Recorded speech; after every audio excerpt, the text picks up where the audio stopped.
Hi guys, and welcome to Anunnaki Sanctuary's channel. Tonight we slip into a place that feels like a library and a bunker at the same time, where dust floats in slow motion and every shelf looks like it could judge you for breathing too loud. You're here for Sumerian records, for clay tablets that sit patiently like they have all the time in the world, because they literally do. And yes, you probably won't survive this if your attention span is powered by short videos and caffeine, because these pages are rocks with opinions. So, before you get comfortable, take a moment to like the video and subscribe, but only if you genuinely enjoy what I do here. Also, drop your location and local time in the comments, because I love knowing where in the world you are when you decide to voluntarily haunt ancient archives with me. Now, dim the lights. Maybe turn on a fan for that soft background hum, and let's ease into tonight's journey together.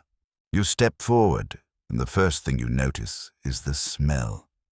It is not dramatic, not incense and mystery, just a dry, baked scent like sun-warmed stone after a long day.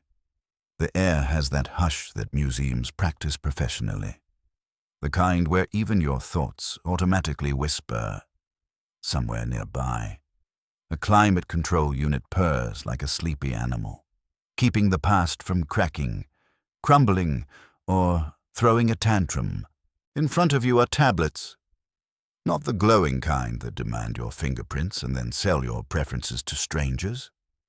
These are palm-sized slabs of clay, some no bigger than a cookie, some shaped like fat envelopes, all of them pressed with wedge marks that look simple until you realize every single wedge is a decision.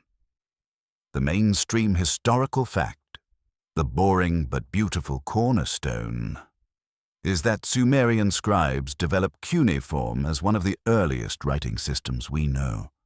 First for accounting and administration, then for everything humans cannot stop themselves from recording. Grain, sheep, taxes, prayers, grudges. You can almost hear an ancient accountant sighing as you stare. You glide closer, and you picture the process. A scribe sits with damp clay, a reed stylus in hand, pressing little wedges in clean rows. It feels intimate, like watching someone knit a sweater out of language. Then the tablet dries. Sometimes it is baked deliberately. Sometimes it is baked by accident when a city burns.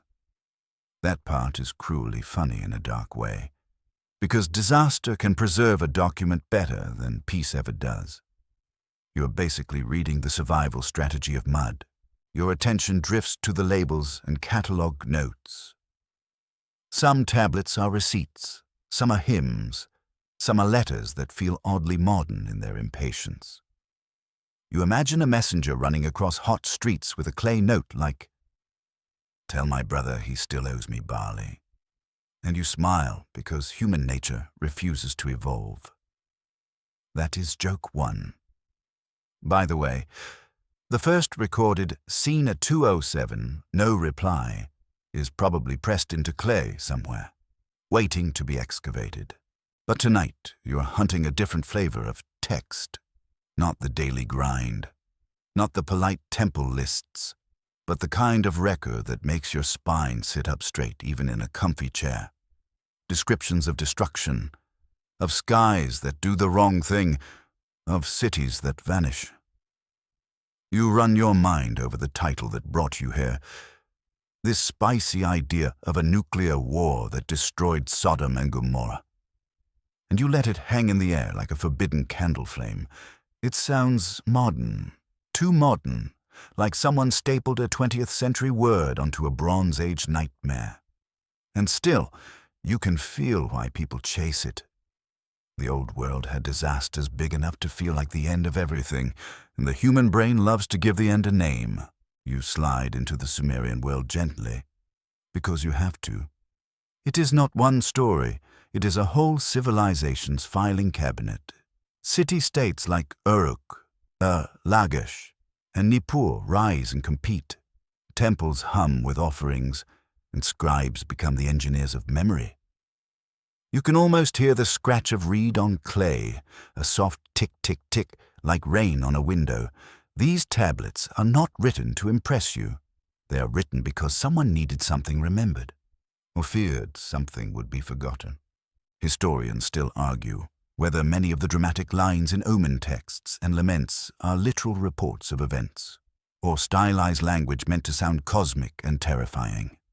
That debate sits right on your shoulder now, like a tiny scholar whispering, "Careful, careful," every time a translation mentions fire, wind, or the wrath of a god. Because in ancient writing, the sky is never just the sky. The sky is a mood, a message, a weapon, a judge, and occasionally an excuse. You find yourself staring at a category that feels like it should come with a warning label: laments, curses, and city dirges. These are the texts where a place speaks as if it is alive, where walls weep and temples sigh, and where destruction is described in a way that makes your modern brain draw pictures it maybe should not. You read phrases about storm winds, about brightness, about nights that do not behave. Your imagination tries to speed ahead, but you slow it down like you are lowering yourself into a warm bath. Because one of the oldest tricks in the world is turning metaphor into headline. Still, the hints are there. A line about a storm that is not weather. A note about fire from the heavens. A description of people fleeing, of fields ruined, of water turned bitter. Those could point to war, to drought, to salt, to plague, to an earthquake, to a comet, to a gas ignition, to 100 natural and human disasters that do not need plutonium to be horrifying. But your curiosity keeps tapping the glass. What if some records preserve a memory of a sudden, overwhelming blast-like phenomenon? What if a single event, retold and retranslated for centuries, becomes the seed of later stories? Your mind wanders to the weird and fringed tidbit that always pops up when Sumer is on the menu. The Sumerian king list, with its antediluvian rulers said to reign for absurdly long spans. As if time itself was softer back then. People love to grab those huge numbers and run straight into the desert with them, yelling about lost epochs and impossible histories. You do not have to believe a word of it to feel the allure. It is a reminder that these texts mix administration with myth, and both are written with the same wedge marks. The same stylist that counts sheep can also count centuries that make no sense. That is joke too. Ancient scribes can balance a temple budget and then casually drop a 28,800-year reign like it is normal. Mood. You also notice another quiet truth. Many tablets are fragments, corners broken, lines missing. A sentence stops mid-thought and you are left holding silence. That missingness invites modern people to fill gaps with whatever they are already excited about. Nuclear war, ancient astronauts, divine lasers. You can almost hear the internet warming up its engines. But you keep yourself grounded, palms flat, breathing slow. The archive teaches patience. Clay does not rush. Dust does not rush. You do not rush. You picture the landscape where these tablets come from, the alluvial plains between the Tigris and Euphrates, where irrigation turns harsh land into granaries, and where city walls rise like stubborn declarations. You picture how fragile that system is. A shift in river course, a drought, a war that cuts canals, and suddenly the world tilts. When catastrophe hits, it hits the whole web. Food, trade, temple offerings, morale. A disaster is never just an explosion. It is a long shadow. And yet you cannot ignore the fascination that brought you into this quiet room. The possibility that somewhere in the poetic language, in the grand cosmic metaphors, There is an ember of a real event so violent that later generations can only explain it as a god's weapon. You trace the wedges in your imagination like braille for the past, trying to feel the shape of fear. As you step back, you let yourself hold two truths at once. One, these Sumerian records are real artifacts of real people, and their writing is one of humanity's earliest ways of pinning reality to a surface. Two, the human habit of dressing disaster in myth is also real, and it can turn a flood into a dragon, a meteor into a divine verdict, a war into the sky falling. Somewhere between those truths is the line you are going to walk with me.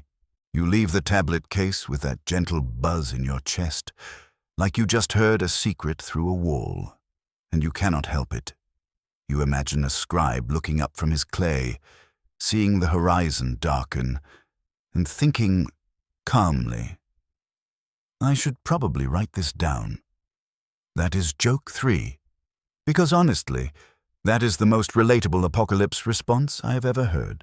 You drift toward the next shelf, where omen texts and sky watchers wait, and the air feels a little colder, as if the archive itself is preparing to talk about the heavens. You keep moving without any dramatic reset, because the past does not clap and announce scene changes. The archive simply rearranges itself around you.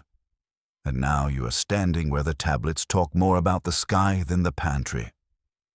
The clay here feels like it has been staring upward for centuries, taking notes on clouds, planets, and whatever weird thing the heavens decide to do when humans are already stressed enough. You picture the world that made these records. In southern Mesopotamia, the horizon is wide and flat, and that means the sky becomes a massive public bulletin board. Every sunrise is a headline. Every eclipse is a siren. City-states are constantly jockeying for advantage, building canals, raising walls, bargaining with gods the way you bargain with your phone battery at 2%. You want stability, but you live on a floodplain where stability is basically a rumor. The mainstream historical fact in this stretch is simple and heavy. Mesopotamian societies, including later Babylonians and Assyrians building on earlier Sumerian foundations, develop systematic astronomical observation and omen interpretation. They record celestial events and connect them to earthly outcomes, especially the fates of kings and cities. The sky is not just scenery, it is policy. Priests and scholars watch it like analysts watching markets, except their charts are stars and their predictions are for whether your dynasty will be eaten alive by your neighbor. You can almost see the watchers on a temple roof, wrapped in wool against a night wind. Below them, the city sleeps, but not peacefully. Somewhere a god coughs. Somewhere a dog barks at nothing. The watchers scan for a comet tail, the odd tilt of Venus, the moon's face bruising into an eclipse. They write it down. They do not say, wow, cool, the way you might. They say, oh no, because the universe has just sent an email and it is all caps. You run your finger along the idea of omens.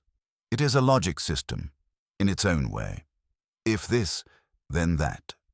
If a lunar eclipse happens on a certain day, then the king should worry. If Mars glows unusually red, then armies will move.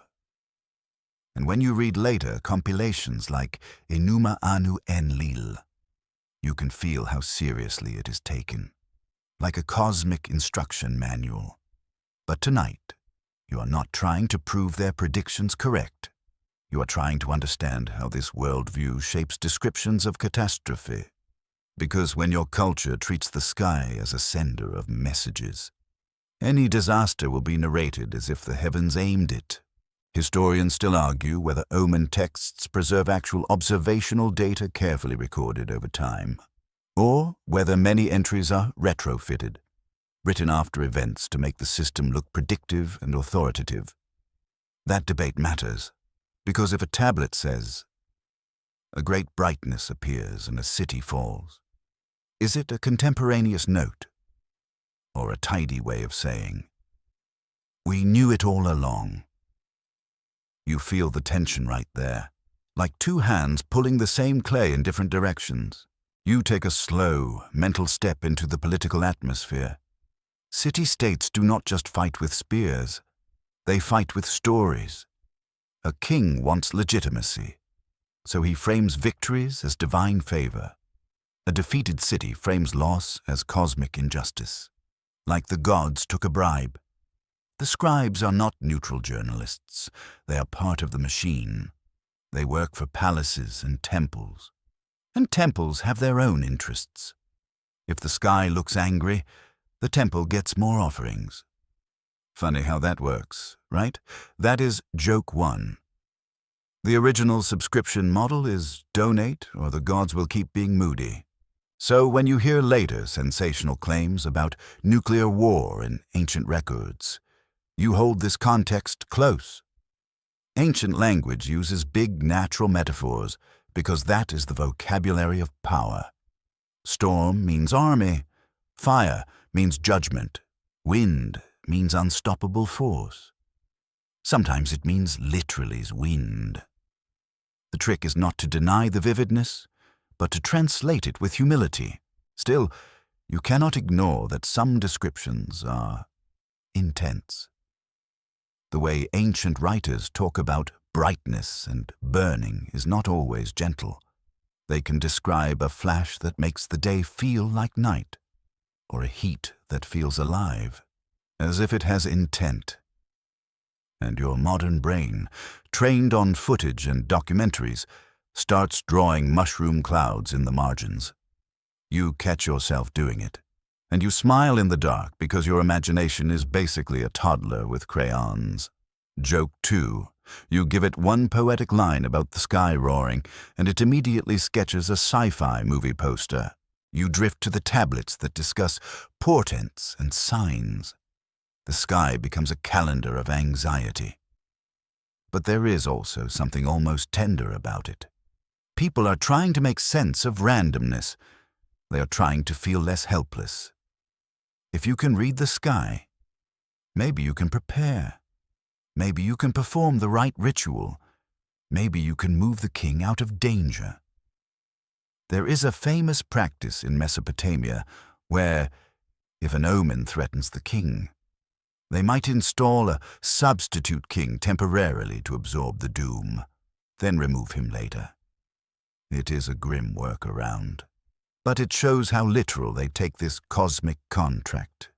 The universe sends warning signs, and humans respond with bureaucracy. It is strangely familiar. Now you start seeing why the Sodom and Gomorrah connection is so tempting to people. Those biblical cities are framed as being destroyed from above, in a way that sounds like a targeted judgment. Mesopotamian omen language also loves the above. So if you want to stitch them together, you can take a line about fire rain, and you can lay it over a later story about brimstone, and you can say, "See, it is the same event." But your job, tonight, is not to stitch quickly. It is to feel the threads. You imagine trade routes running westward, carrying not just copper and grain, but gossip and terror. A merchant hears about a city wiped out by a storm of the gods. He repeats it in another city. The description shifts. The next storyteller adds a detail. Suddenly, the storm becomes a burning wind. The burning wind becomes fire from heaven, and because the sky is the messenger, the sky becomes the weapon. This is how memory behaves when it has to survive in mouths instead of books. Here is the quirky, fringe tidbit that slides into your pocket like a contraband candy.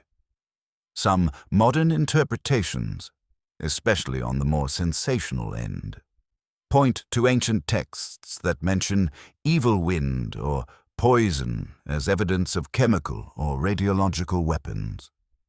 The phrase evil wind shows up in various Mesopotamian contexts, sometimes in laments, sometimes in incantations. It can mean plague, It can mean dust storms. It can mean spiritual corruption. It can mean a literal bad smell that makes you gag and run outside at 3 a.m. The point is, the phrase is flexible. And flexible phrases are where wild theories breed like rabbits. You breathe through that. Steady. Because even without modern weapons, ancient disasters can be chemically nasty. Floods can spread disease. Fires can create choking smoke. Bitumen and sulfur deposits can burn with horrible fumes. A ground rupture can belch gases. An airburst can throw debris and ignite wide areas. You do not need a reactor to have a sky that feels poisoned. The archive hums again. And you realize these tablets are also telling you something about psychology. The sky is the largest thing everyone shares. It is the ultimate common reference. If you want a society to agree that something matters, you point upward. Did you see that? Yes. Then you know it is serious. Exactly. That makes the sky perfect for propaganda, for theology, for trauma narration, and that is why any catastrophic destruction in ancient writing will often be framed as cosmic, even if the cause is completely earthly. Your thoughts settle on the phrase you will keep returning to. Historians still argue whether the most vivid catastrophe, imagery is coded metaphor, or eyewitness memory dressed in sacred language. You're going to be living inside that argument with me. Not fighting it, just walking its border. You move your attention toward the next cluster of shelves, where divine weaponry and war poetry start to blur together, and you can feel the temperature rising in the words. Like the clay itself remembers heat, you reach the shelves where the words start to sharpen, where gods stop being distant sky managers and begin acting like generals with very personal vendettas. The clay tablets here do not feel like soft bureaucracy anymore. They feel like warning signs nailed to a gate. You lean in and the language changes texture. It is still poetic, still thick with metaphor, but it carries the weight of something witnessed, or at least something deeply feared. The gods in these texts are not abstract philosophies. They are forces with names, moods, and, most importantly, tools. And the moment a god has a tool, your modern brain starts doing that thing where it squints and goes, okay, but what is it really? This is where the famous Mesopotamian habit of describing disaster as weaponry comes into focus. A storm is not just weather. It is an army. Fire is not just fire. It is a decree. Wind is not just wind. It is a carrier of fate. When a city falls, texts might say a deity turned their face away, which sounds gentle until you realize that face away can mean you are now unprotected. Enjoy the invasion. The mainstream historical fact anchoring you here is that Mesopotamian literature includes a whole genre of city laments and mythic narratives that describe destruction in vivid divine terms. Especially in response to real political collapses, these are not random bedtime poems. They are cultural processing of events like the fall of major centers, including the trauma around the end of dynasties and the sack of cities. The language is grand because the pain is grand, and because gods are the framework that makes it bearable. If the gods did it, then it has a meaning. If it is meaningless, then you have to sit alone with chaos. And nobody wants that at 2 a.m. You begin noticing recurring weapons, storms that roar like lions, fire that pours like rain, devouring brightness, a wind that makes people collapse. The imagery can feel eerily physical, like someone is trying to describe sensory overload with the vocabulary they have. Heat, light, pressure, choking air. Your mind flicks, uninvited, to modern footage, to shockwaves and flashes. You catch that flick and you slow it down, because the ancient writer is not thinking nuclear. They are thinking, the gods have decided to unmake us. Historians still argue whether some of these descriptions preserve kernels of specific real-world phenomena, like dust storms, epidemics, volcanic haze, or meteor airbursts, or whether the language is primarily a conventional toolkit of metaphors used whenever disaster strikes. And that matters a lot, because when you want to claim ancient tech, you are basically betting that the metaphors are literal. That is a big bet to place on a clay fragment with missing corners. You imagine a scribe, eyes gritty from smoke, writing about a city's collapse. He cannot say. Enemy forces breached the eastern wall at dawn, even if that is true. Because the story needs to land in the heart, not just the record. So he says. The storm of Enlil swept over the streets. It communicates force, inevitability, terror. It also conveniently frames the outcome as cosmic, which is politically useful. That is joke one. Because if your city loses a war, we got outplayed is humiliating. But a god stormed us is basically divine customer support. Sorry, it was outside our control. You step closer to the idea of divine weapon lists. In myths like those that circulate in later Akkadian literature and echo older Sumerian themes, gods possessed named weapons, terrifying instruments that sound like living things. Some are described as nets that trap enemies, some as storms, some as radiance. When you read about a god's flood weapon, you can interpret it as literal flooding, or as a poetic name for mass destruction. Either way, the concept is clear. Power is something you can aim. And here is where translators begin sweating. Because a single Sumerian term can carry layers. Storm, wind, breath, spirit. A word might mean bright, but also pure. Radiant. Holy, if you translate it one way. You get burning blast. If you translate it another way, you get shining presence.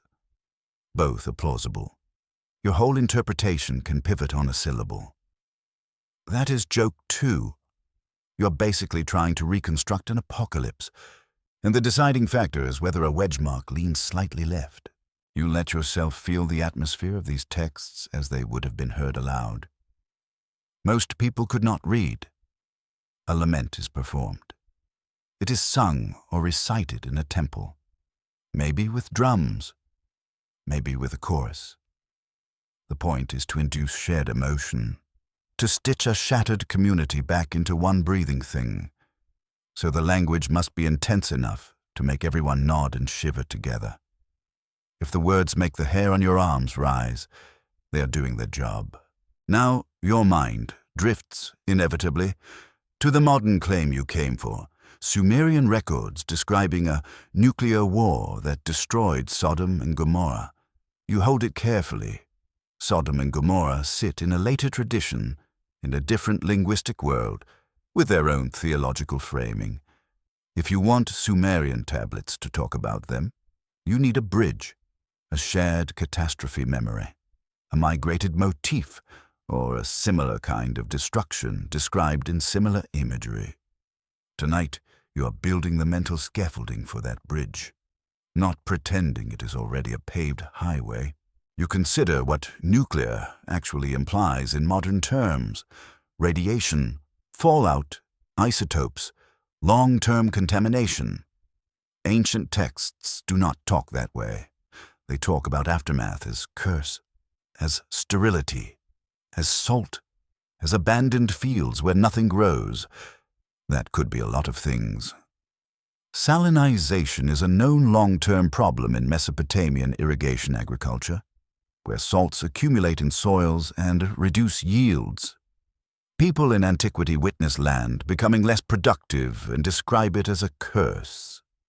So when you see the land became white, or the fields bore nothing, your brain might want to scream radiation, but the earth itself has more mundane ways to betray you. Still, the descriptive overlap is what pulls you forward.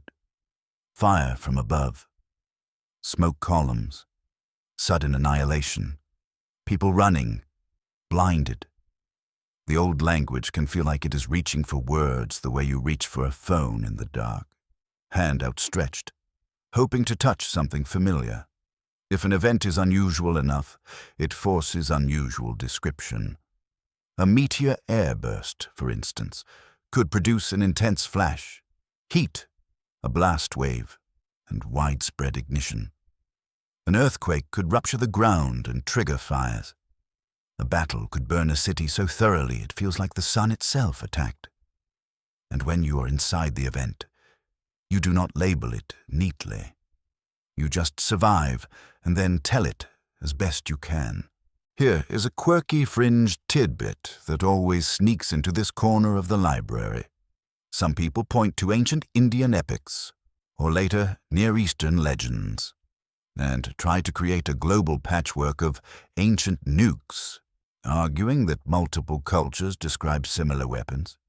It is a popular genre because it feels like you are uncovering forbidden history. But it often works by cherry-picking the most dramatic metaphors while ignoring context, genre, and the fact that humans everywhere use fire and storm imagery when describing catastrophe.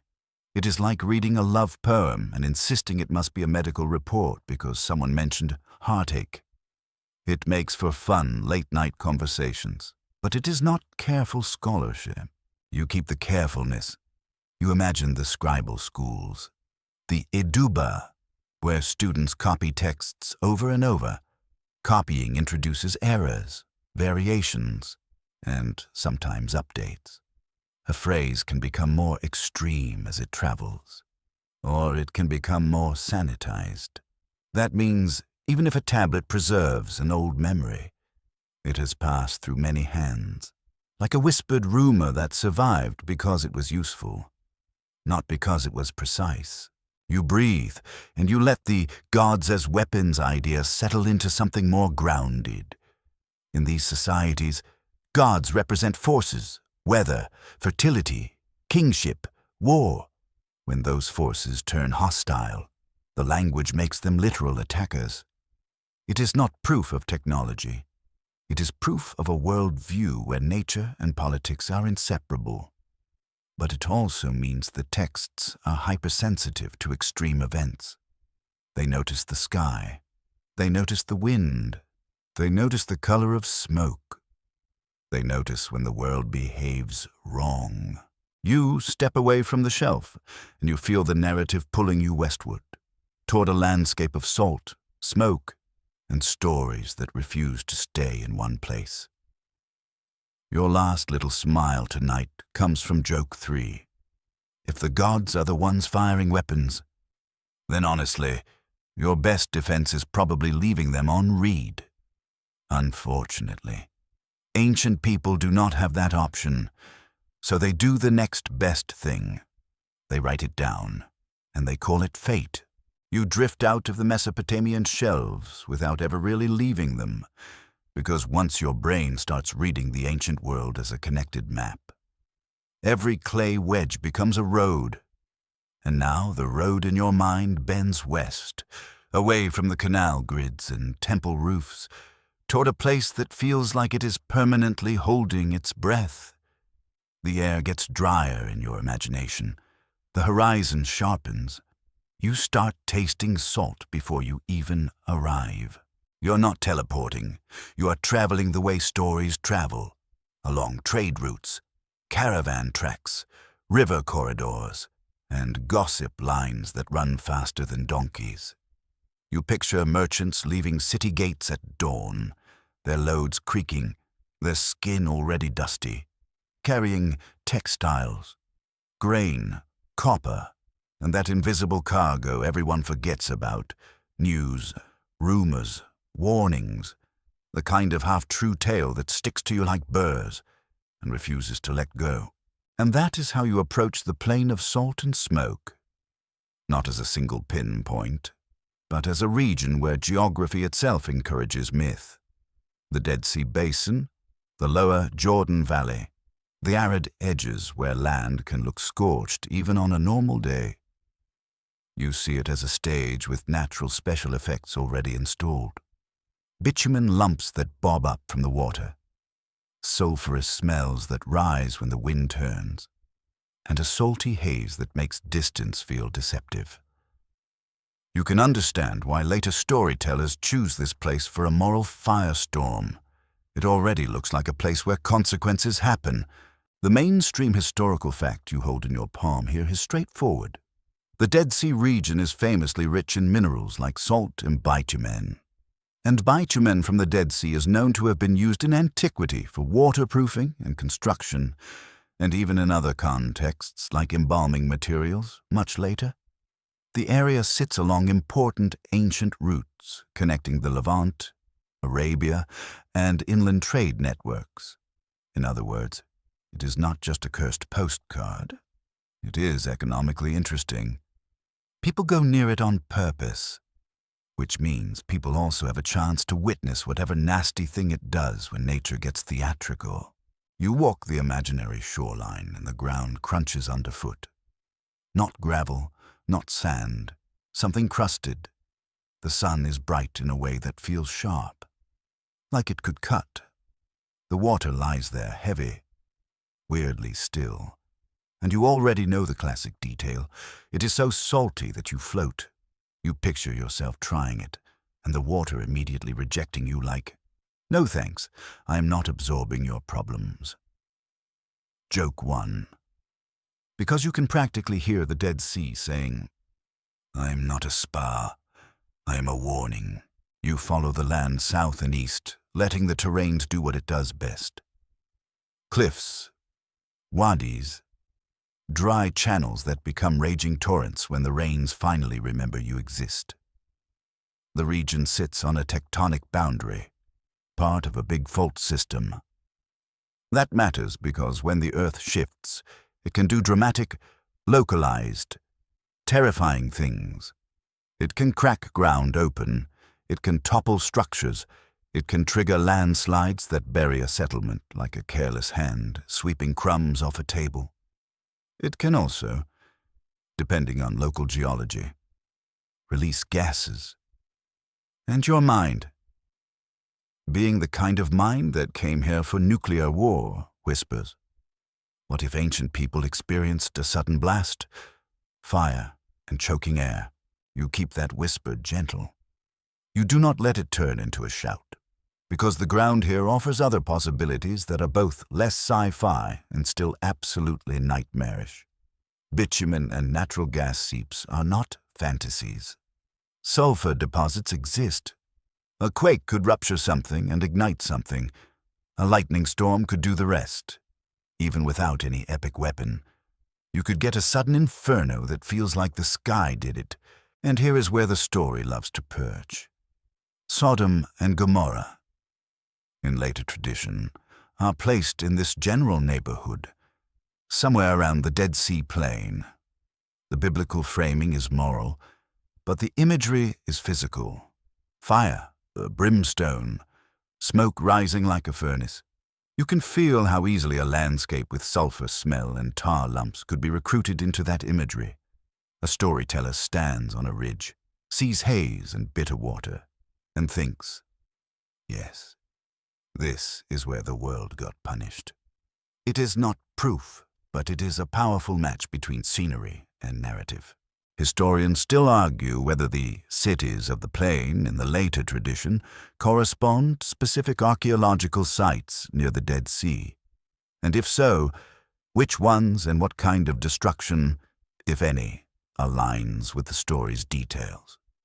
That debate is messy because texts are layered. Place names shift, and archaeology does not come with neat labels that say, "Hello? I am definitely Gomorrah." The earth is not that cooperative. You follow the trade logic now.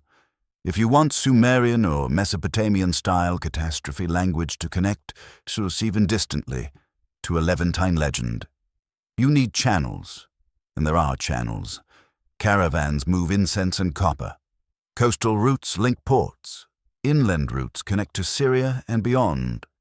Empires expand and contract, dragging administrators, soldiers, and scribes with them. Stories right along. A big disaster in one region can be known far away, especially if it disrupts trade. If a route becomes unsafe, merchants talk. If a region smells like burned sulfur for weeks, travelers talk. If a city disappears, everybody talks. Now you start noticing how Sumerian records can be a slippery phrase in modern retellings. Some people say Sumerian when they mean broadly Mesopotamian, including Akkadian and later Babylonian material. That matters, because the library of ancient Near Eastern texts is a long continuum, with languages and cultures layering over each other like sediment. Your job is to keep your mental labels honest, while still letting the narrative thread stay unbroken.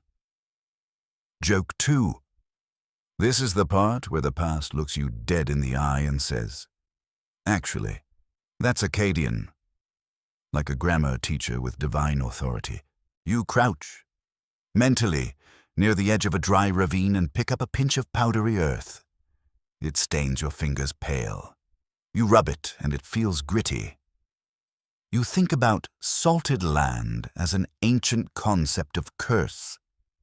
In war, conquerors sometimes symbolically salt fields to show domination, though the literal practicalities is debated. But the symbol is ancient and potent. Make the land unfruitful. Make life stop.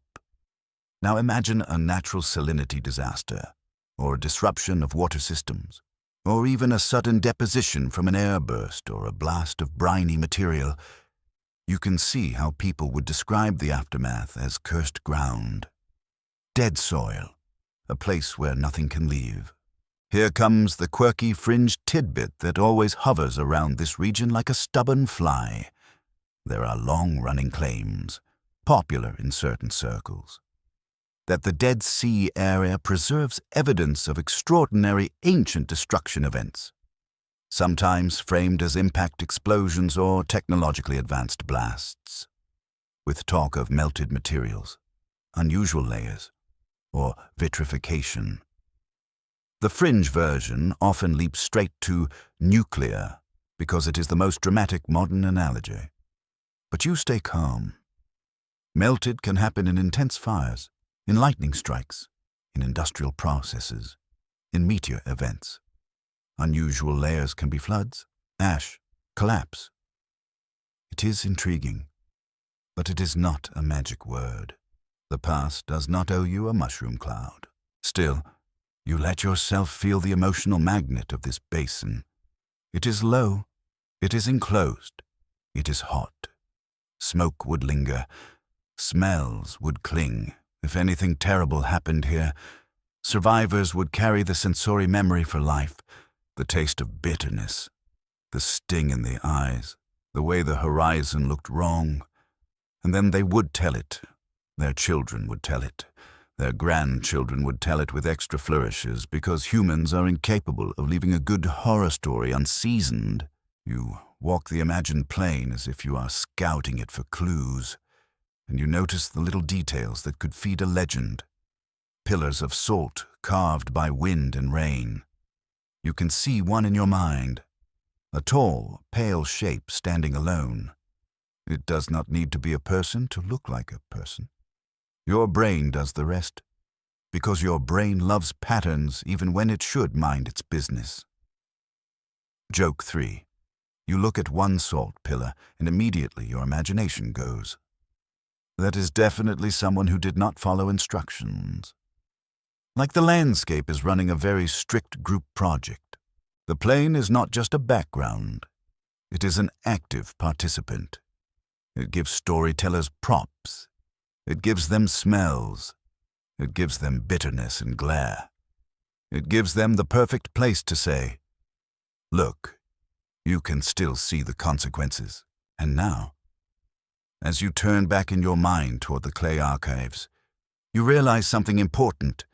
If an ancient text uses storm, fire, brightness, poison wind, and if a later tradition uses brimstone, smoke, and salt, you are not necessarily looking at the same event, but you might be looking at the same human impulse to explain a shocking destruction by pointing up, then pointing down at the land, and saying, "It happened here, and it meant something."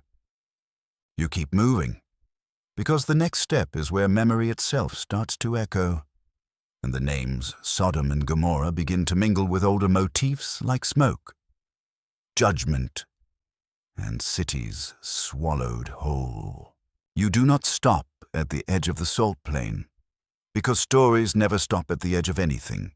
They seep, they migrate, they disguise themselves. And as you keep walking in your mind, you start hearing two voices at once. The older Mesopotamian voice that speaks in storms and divine decrees, and the later biblical voice that speaks in moral verdicts in cities punished like cautionary tales. The overlap is not neat, but it is loud. You feel it in the way both traditions treat cities as characters, not just piles of bricks. A city can be proud. A city can be corrupted. A city can be beloved by a god and then, abruptly, not. When a city falls, it is not merely military history. It is theology.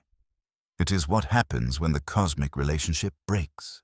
You imagine a traveler, centuries apart from the events he describes, telling the story in a courtyard at night. He gestures toward the Dead Sea haze, toward that smudged horizon that always looks like smoke even when it is not. He says, "There, the sky once rained fire." And someone listening believes him not because they verified it, but because the landscape already looks guilty.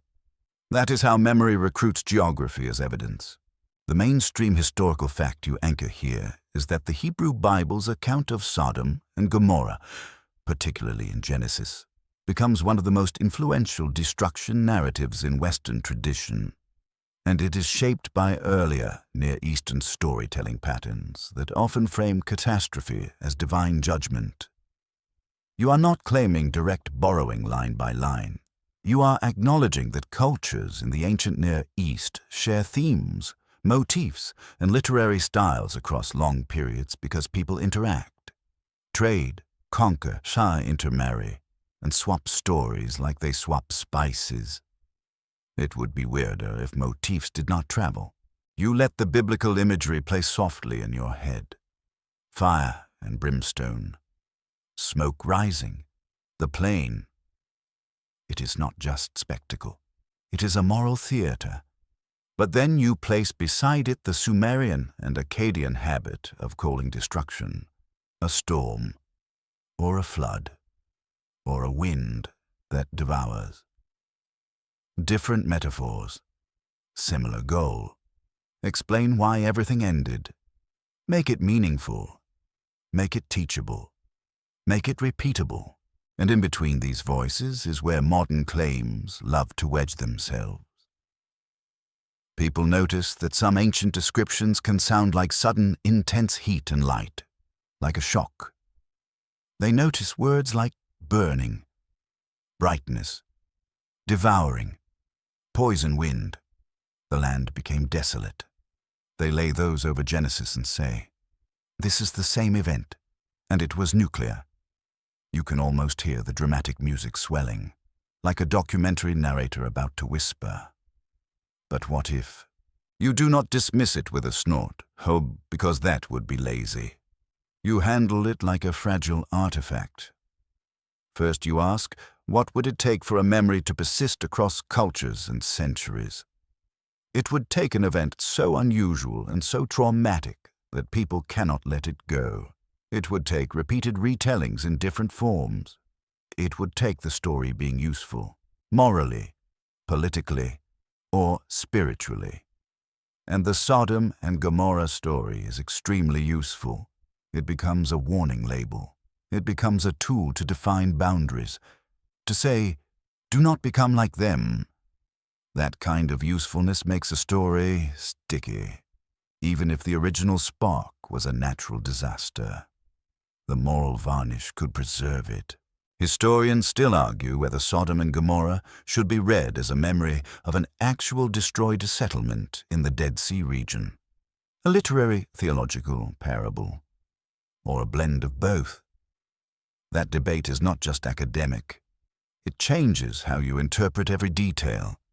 If it is parable, the physical description can be stylized. If it is memory, the physical description might preserve real sensory clues. If it is a blend, then you are dealing with a memory that has been edited, dramatized, and re-aimed. You start thinking about the mechanics of blending. Imagine an older Near Eastern motif. A city is destroyed by a divine storm. That motif exists because cities really do get destroyed, and storms really do destroy, and war feels like weather. Now imagine a specific Levantine region with sulfur smell and salty water. Add a local disaster or a historical destruction event. Now add moral storytelling traditions. The result can be fire and brimstone from heaven, which is both local and cosmic. The story becomes a hybrid creature. Part geography, part trauma, part theology, part rhetoric. It does not need to be a literal meteor or a literal warhead to be powerful. You listen for little echoes. The idea of looking back and being punished. The idea of the land becoming sterile. The idea of smoke rising for a long time. In Mesopotamian laments, cities are sometimes described as empty, their temples abandoned, their fields silent. In later traditions, the Dead Sea area becomes a symbol of barrenness. These are not identical, but they rhyme. Now for the quirky fringe tidbit that loves to show up at exactly this point. The idea that ancient texts contain coded scientific descriptions, and that if you strip away the religious language, you get a technical report of a nuclear detonation. People will point to phrases like a great brightness, or people's faces burned, or no birds flew, or the land was poisoned. And they will say, see, radiation. But here is the thing. Ancient catastrophe descriptions across the world use the same sensory palette because humans only have so many ways to describe terror. Heat, light, noise, choking air, darkness, bitter water, dead crops. If you have ever stood near a massive fire, you know how it can feel like the sun got personal. If you have ever been in a dust storm, you know how the air can feel like it hates you. Sensory overlap is not proof of shared technology. It is proof of shared biology. You also remember the library's quiet warning, translation is everything. Brimstone in English carries a specific flavor because it is a later word choice with theological baggage. The underlying terms might refer to sulfur or to burning materials more generally. And sulfur is very at home near the Dead Sea. So the story's chemistry can be completely natural, even while the story's framing is cosmic. Joke 1 slides in as you imagine ancient people trying to explain sulfur smell. The gods are angry, they say, while the land itself is basically just burping. And honestly, if the earth burped sulfur under your village, you would also assume a god did it, because what else are you supposed to blame? Geology? Your neighbor's cooking. The earth is not exactly available for comment. You walk through the idea of records. Sumerian tablets are not likely to name Sodom or Gomorrah. The names belong to a later linguistic and cultural setting. So the connection people seek is not name to name. It is description to description. They want to find an earlier text that sounds like a city annihilated by a sky weapon. Then point to the biblical story and say, same blast. This is where the hunt becomes subjective, because you can always find dramatic lines in ancient literature if you search hard enough. The trick is finding a line in context that points to a specific place and time, rather than to a general human experience of disaster.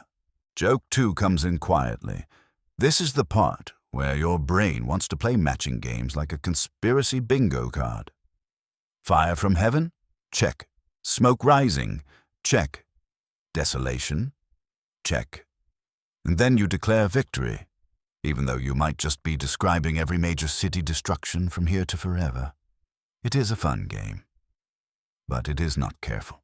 Still, you do not throw the connection away. Instead, you narrow your focus. You ask, what kind of destruction could plausibly generate a long-lasting regional legend that later gets moralized?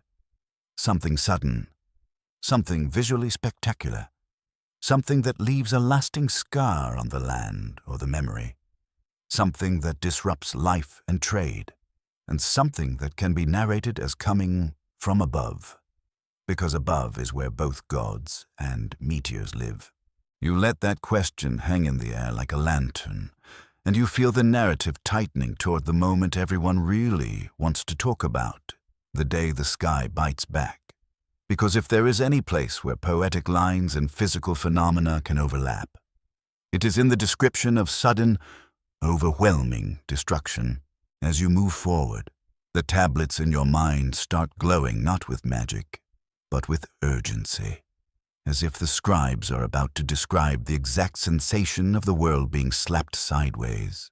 You feel it coming before any tablet says it, because the language in your head has started to tighten like a drum skin. The moment you step into the destruction sequence of ancient storytelling, everything gets louder without raising its voice. The words become sensory.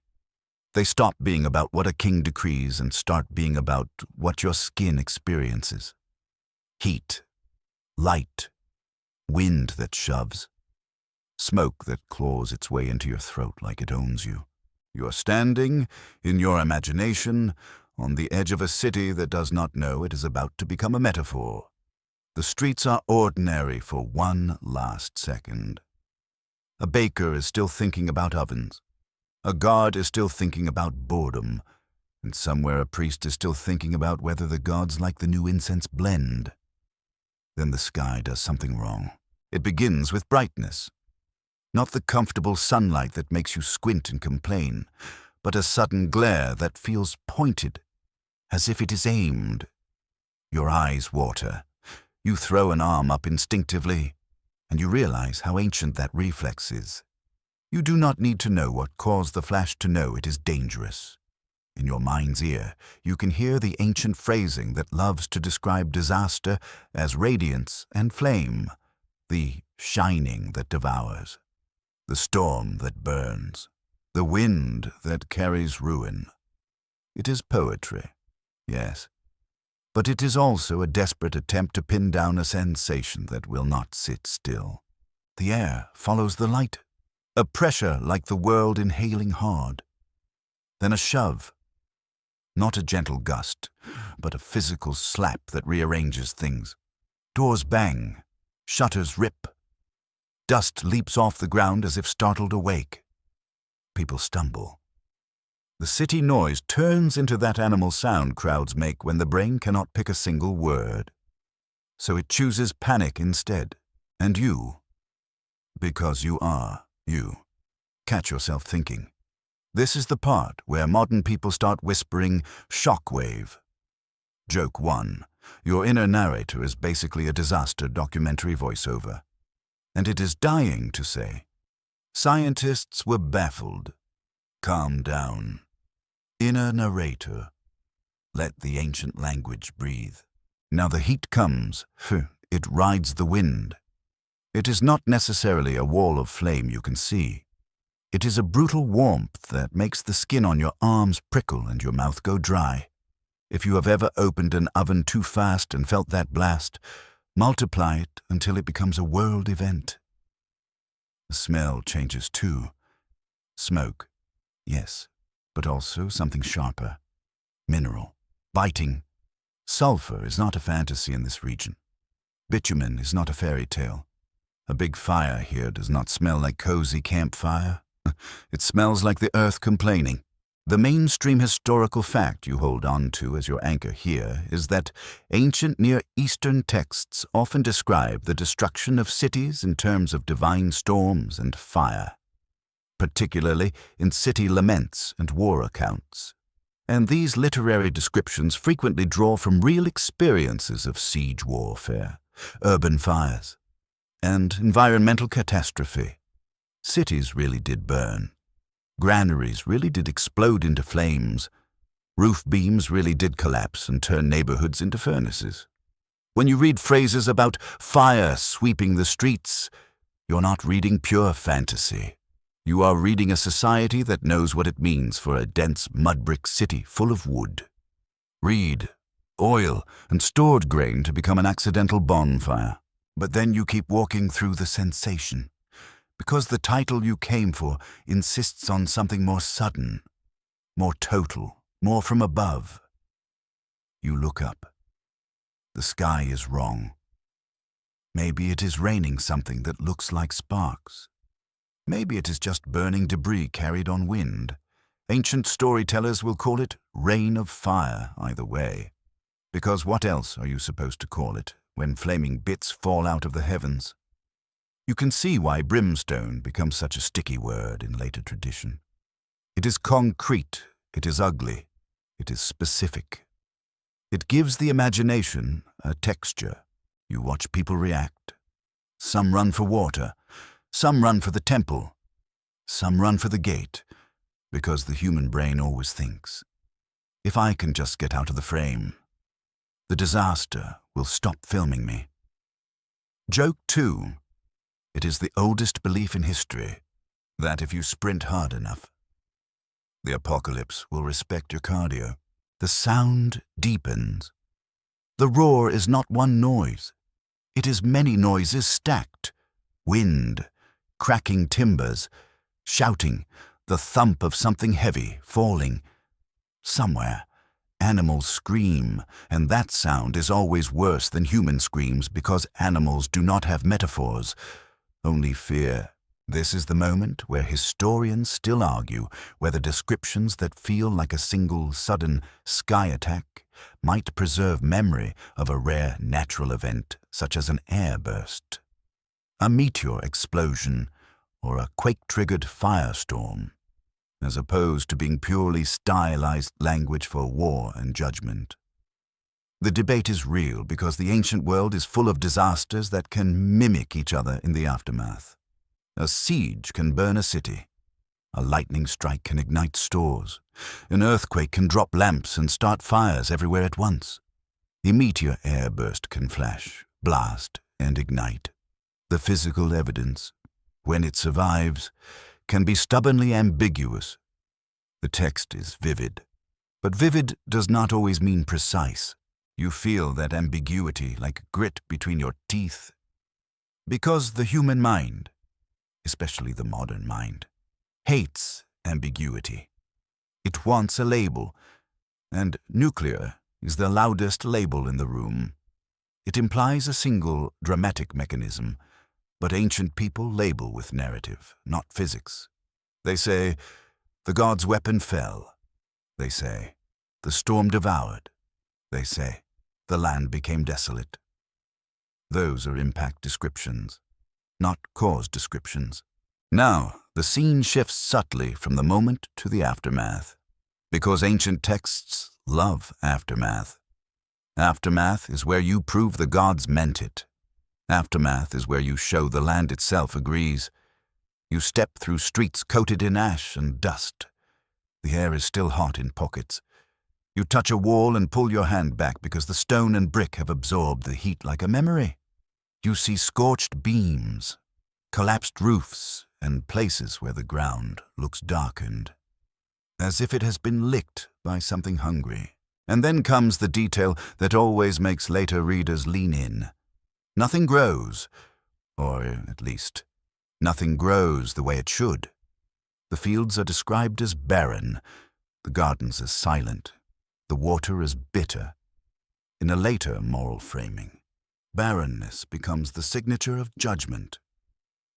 In a more practical framing, barrenness can be salinity, disrupted irrigation, soil erosion, ash cover, contamination from burning materials, or simply abandonment. If no one tends the canals, the land dies fast. Here is the quirky, fringed tidbit that slips in like a shadow behind the candlelight. The idea of vitrified ruins, where materials appear melted or fused, is often used in sensational theories to argue for extraordinary heat sources. Sometimes that gets stretched into talk of ancient nuclear blasts. The catch is that high heat can come from many sources, including intense urban fires, industrial processes, and certain natural events. Vitrification is intriguing, but it is not a single key lock that only nuclear explains. It is more like a doorbell that tells you, something got very hot here, and then it shrugs. You keep moving through the imaginary wreckage, and you notice the psychological residue. Survivors do not talk about chemical reactions. They talk about betrayal. They talk about the gods leaving. They talk about a sky that attacked. They talk about a wind that carried evil. They talk about brightness that ate the day. Those phrases are the shape of trauma, and trauma retold becomes myth, because myth is the only container big enough to hold it without spilling everywhere. Joke 3 arrives gently, because even in ruins, your brain tries to cope. You imagine a temple official attempting to file an incident report. Cause of destruction, sky.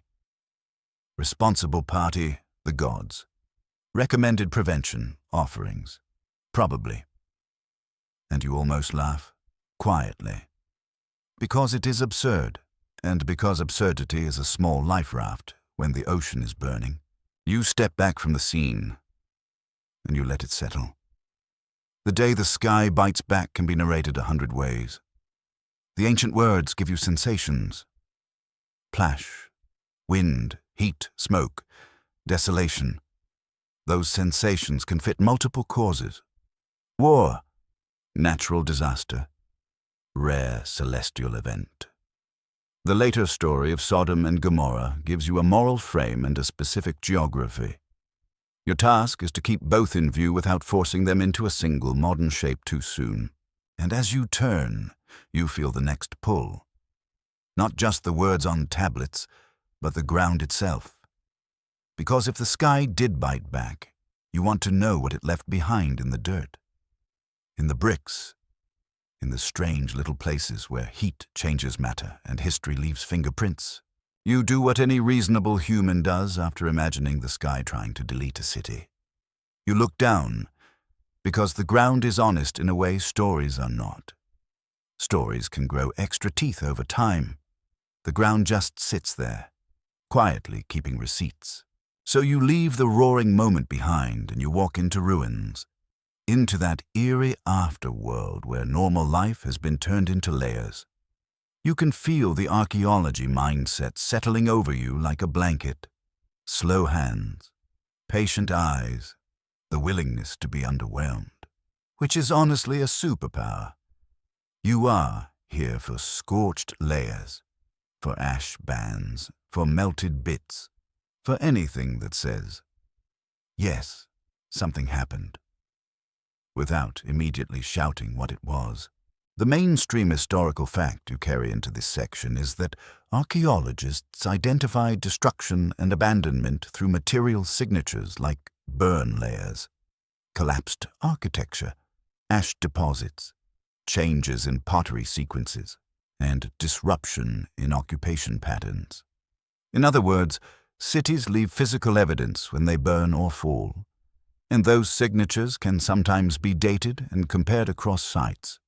It is not glamorous. It is meticulous. But it is how you keep yourself from turning poetry into physics. You picture a dig, sunlight, trowels scraping, a grid of string lines, because humans cannot resist turning chaos into squares. You crouch, and your fingers skim over soil that looks like ordinary dirt until a careful eye notices a darker smear, a charcoal fleck, a thin band of ash.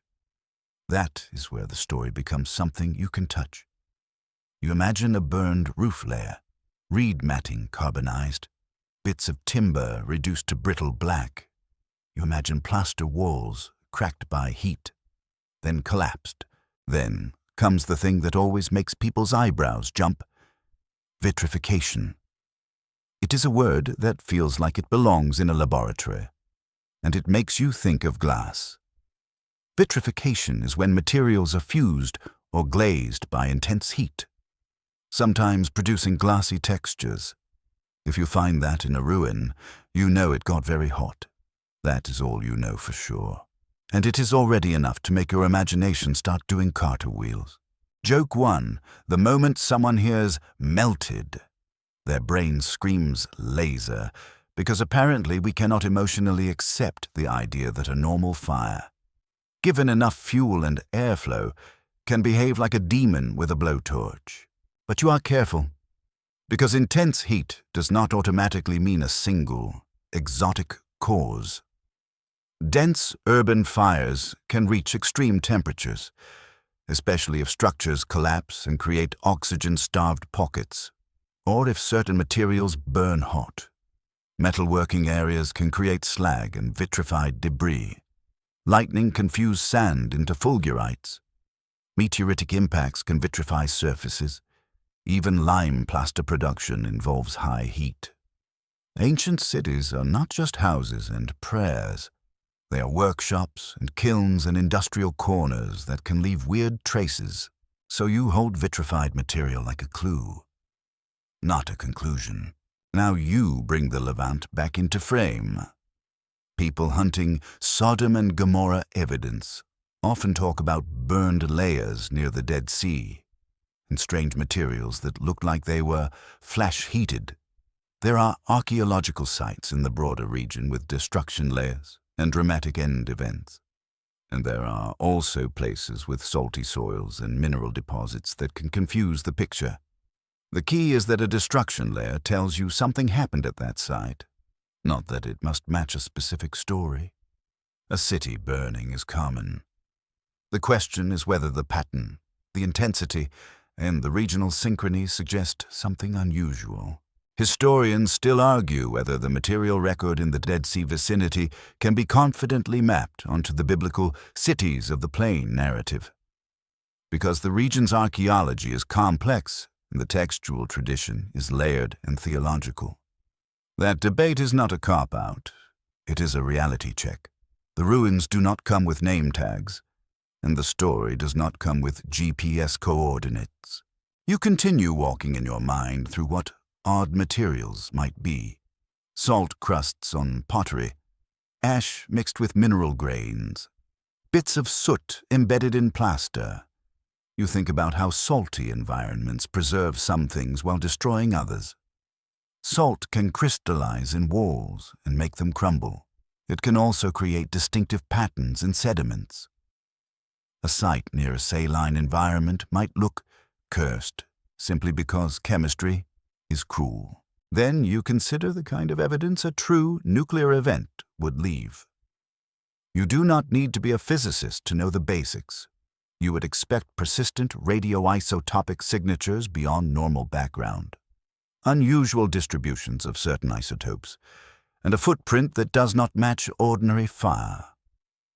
You would also expect the event to affect a broad region in a distinctive way, not just one building, and if it were large enough to become a legendary annihilation, you would likely see consistent, repeatable signs that stand out to multiple independent studies. Here is where your caution becomes a lantern, because a lot of fringe claims lean on anomalies without consistent, peer-checked replication. A weird sample can happen. Contamination can happen. Misinterpretation can happen. Even perfectly honest excitement can happen. The ground does not lie, but humans can misread it. Now, for the quirky fringe tidbit that floats around this topic like a moth around a lamb.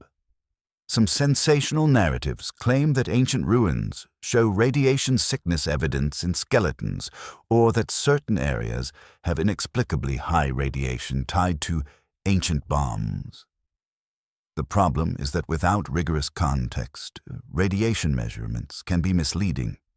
Many regions have naturally elevated radiation due to local geology, like uranium-bearing rocks, and skeletal markers are rarely specific enough to diagnose a particular modern-style cause without a lot of supporting evidence. It is a classic case of starting with a conclusion and then shopping for clues. Joke 2. It is basically the archaeological version of deciding you are a wizard, then pointing at a candle and saying, "See, I made fire. You move through the ruins again," focusing on what would actually impress you as a careful reader of both tablets and dirt. You would want a clear, datable destruction horizon. You would want evidence of extremely rapid heating across a wide area. You would want microspherules, unusual melt products, or shock features in minerals that are more consistent with an impact or airburst than with normal fires. You would want multiple sites showing the same time window, suggesting a regional event rather than one unlucky city with a bad day. And even then, you would not leap straight to nuclear, because the natural world has a wide menu of spectacular violence. Airbursts, like the kind that flatten forests, can cause intense heat and blast without leaving a crater. Earthquakes can trigger cascading fires. Gas ignitions can create firestorms. The sky can deliver rock at unimaginable speed. These explanations are not boring. They are just not as Hollywood as uranium. But you also do not underplay the possibility of something rare, because rare things happen. People have always lived under a sky that occasionally throws tantrums with meteors, comets, and strange atmospheric events. If a rare event happened in a populated corridor, it could leave both physical traces and a story that becomes moralized. That is the sweet spot where poetry and geology shake hands. Joke 3 slips in as you imagine an ancient person trying to explain microspherules. Tiny beads fell from the sky, they say, and everyone nods solemnly. And then the village's most confident guy adds, "I told you the heavens were shedding." Humans have always had that one friend. You step back from the dig grid in your mind and you see the larger challenge. You're trying to match three kinds of evidence: literary descriptions, archaeological layers, and later theological storytelling. Each has its own rules. Literature exaggerates to move hearts. Archaeology is incomplete because time eats things. Theology reshapes stories to teach. The overlap can exist, but it requires patience, not hype. And as you dust your hands and stand up, you feel the next problem arriving like a cold breeze: time. Because even if you find a burned city and a salty plain and a story about fire from heaven, you still have to line up the calendars. And ancient calendars are like trying to juggle wet soap. You step away from the trench in your mind with that familiar archaeological frustration in your throat, the one that tastes like okay. But when did this happen? Because timing is the hinge. Everything swings on. If you cannot line up the clocks, you cannot responsibly claim that one tradition remembers the same event as another. You can make it rhyme. You can make it sound spooky. But you cannot make it the same without dates behaving, so you enter the hallway of ancient chronology. And immediately it feels like walking into a room full of clocks that all insist they are right. Some are solar, some are lunar, some are regnal, some are, "We counted the years since that one flood," and you're just standing there like, "Cool, I was not invited to the flood." So could we maybe translate this into something usable? The mainstream historical fact you carry like a flashlight is that Mesopotamian history is reconstructed through a combination of king lists, year names, administrative records, and later chronologies. And scholars debate high, middle, and low chronologies for certain periods because exact dates can shift by decades depending on how evidence is interpreted. That debate is not academic drama for fun.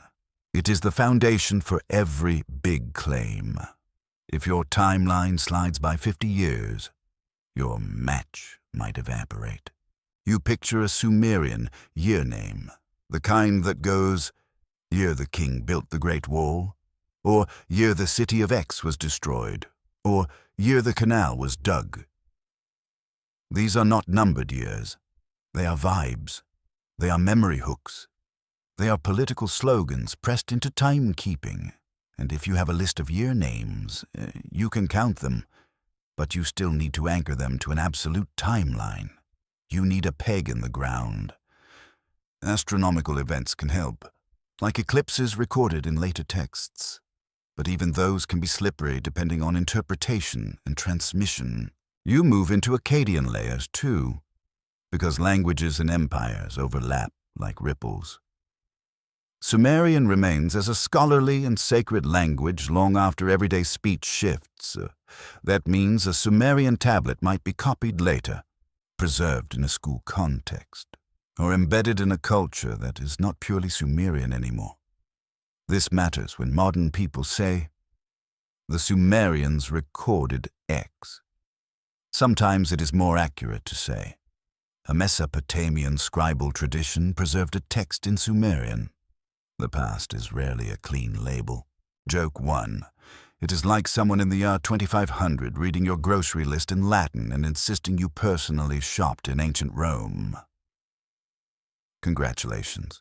You're now a senator who buys cereal. Now you bring the Levantine timeline into the same room, and the clocks get louder. The biblical texts are compiled over long periods, with traditions that may preserve older memories but are edited, arranged, and given theological shape over time. The events they describe, if they correspond to real historical destructions, might be far older than the final written form. So you have a narrative that might point back to something. But the exact when can be hard to lock down. You're not dealing with a single date stamped on a document. You're dealing with layered tradition. Historians still argue whether any specific archaeological destruction in the Dead Sea region can be securely synchronized with the time horizon implied by the patriarchal narratives. Because both archaeology and textual chronology contain uncertainties, and because the narratives themselves may not be intended as strict historical reportage. That sentence is a mouthful, but it is the reality. You cannot force a neat overlap just because you want the story to click. So you start doing what careful minds do. You look for convergence. Do multiple independent lines of evidence point to a similar window? Do you see widespread disruption in a region at roughly the same time? Do you see textual references to disasters that might correspond to physical layers? Do the descriptions align with known events like large regional conflicts, climate shifts, or migrations? This is where the question becomes less, is this Sodom, and more, is there a plausible regional catastrophe memory that could seed later narratives? You imagine the broader Bronze Age world, where collapses and upheavals happen in waves, cities fall, trade routes break, populations move. Sometimes a single dramatic event sparks the dominoes. Sometimes it is slow stress like drought, salinization, or political instability. And timekeeping in this world is not a clean timeline. It is a braided river. If you pull on one strand, you affect the others. You begin to see the two timelines as two different kinds of time. The Mesopotamian scribal tradition likes lists, sequences, administrative continuity. It preserves the rhythm of state. The biblical narrative time, especially in its later literary shape, preserves meaning. It preserves why, more than what year. It is time as moral causality. Both can carry real events, but they carry them in different containers. If you pour one into the other too quickly, you spill. Joke 2. You are basically trying to synchronize two ancient calendars while your modern calendar app is already confused by daylight saving time. Humanity has not mastered time. We have just gotten better at pretending. You pause on a particularly tricky issue. Names and places. A site might have multiple names across periods and languages. A plain in one tradition might not map neatly onto a plain in another. The Dead Sea region has changing shorelines over millennia. Settlements shift. Water sources move. A city destroyed near one shoreline might now be far from the water, or submerged, or eroded. So even if you had the perfect date, geography can still play tricks. The Earth is not a static map. It is a moving, breathing thing. This is where the fringe imagination tries to help and accidentally makes everything worse.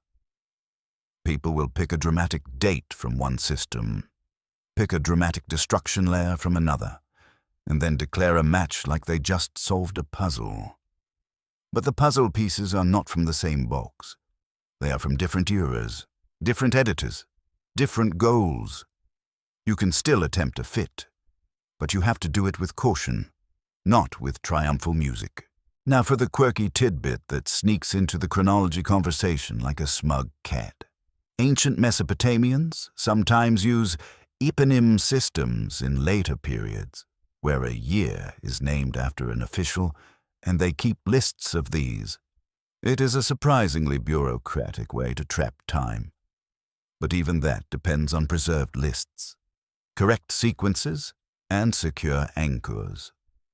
Time is always one missing tablet away from becoming a guess. You can feel how fragile history is. Hanging on whether someone bothered to copy a list without spilling tea on the wet clay. You begin to sense how a catastrophe narrative could jump timelines without a clean date stamp. If a disaster is memorable enough, it becomes a reference point. Before the burning, after the smoke, in the days the land turned bitter. Those are not dates, but they are anchors in human memory. Over centuries, those anchors can detach from the original event and attach to new contexts. A later community might inherit the story and place it in their moral landscape, assigning it to cities that matter to them, using it to warn their own people. That does not make it fake. It makes it human. You also consider the role of scribal copying and school tradition again. A lament about a city's fall could be copied for centuries as a literary masterpiece.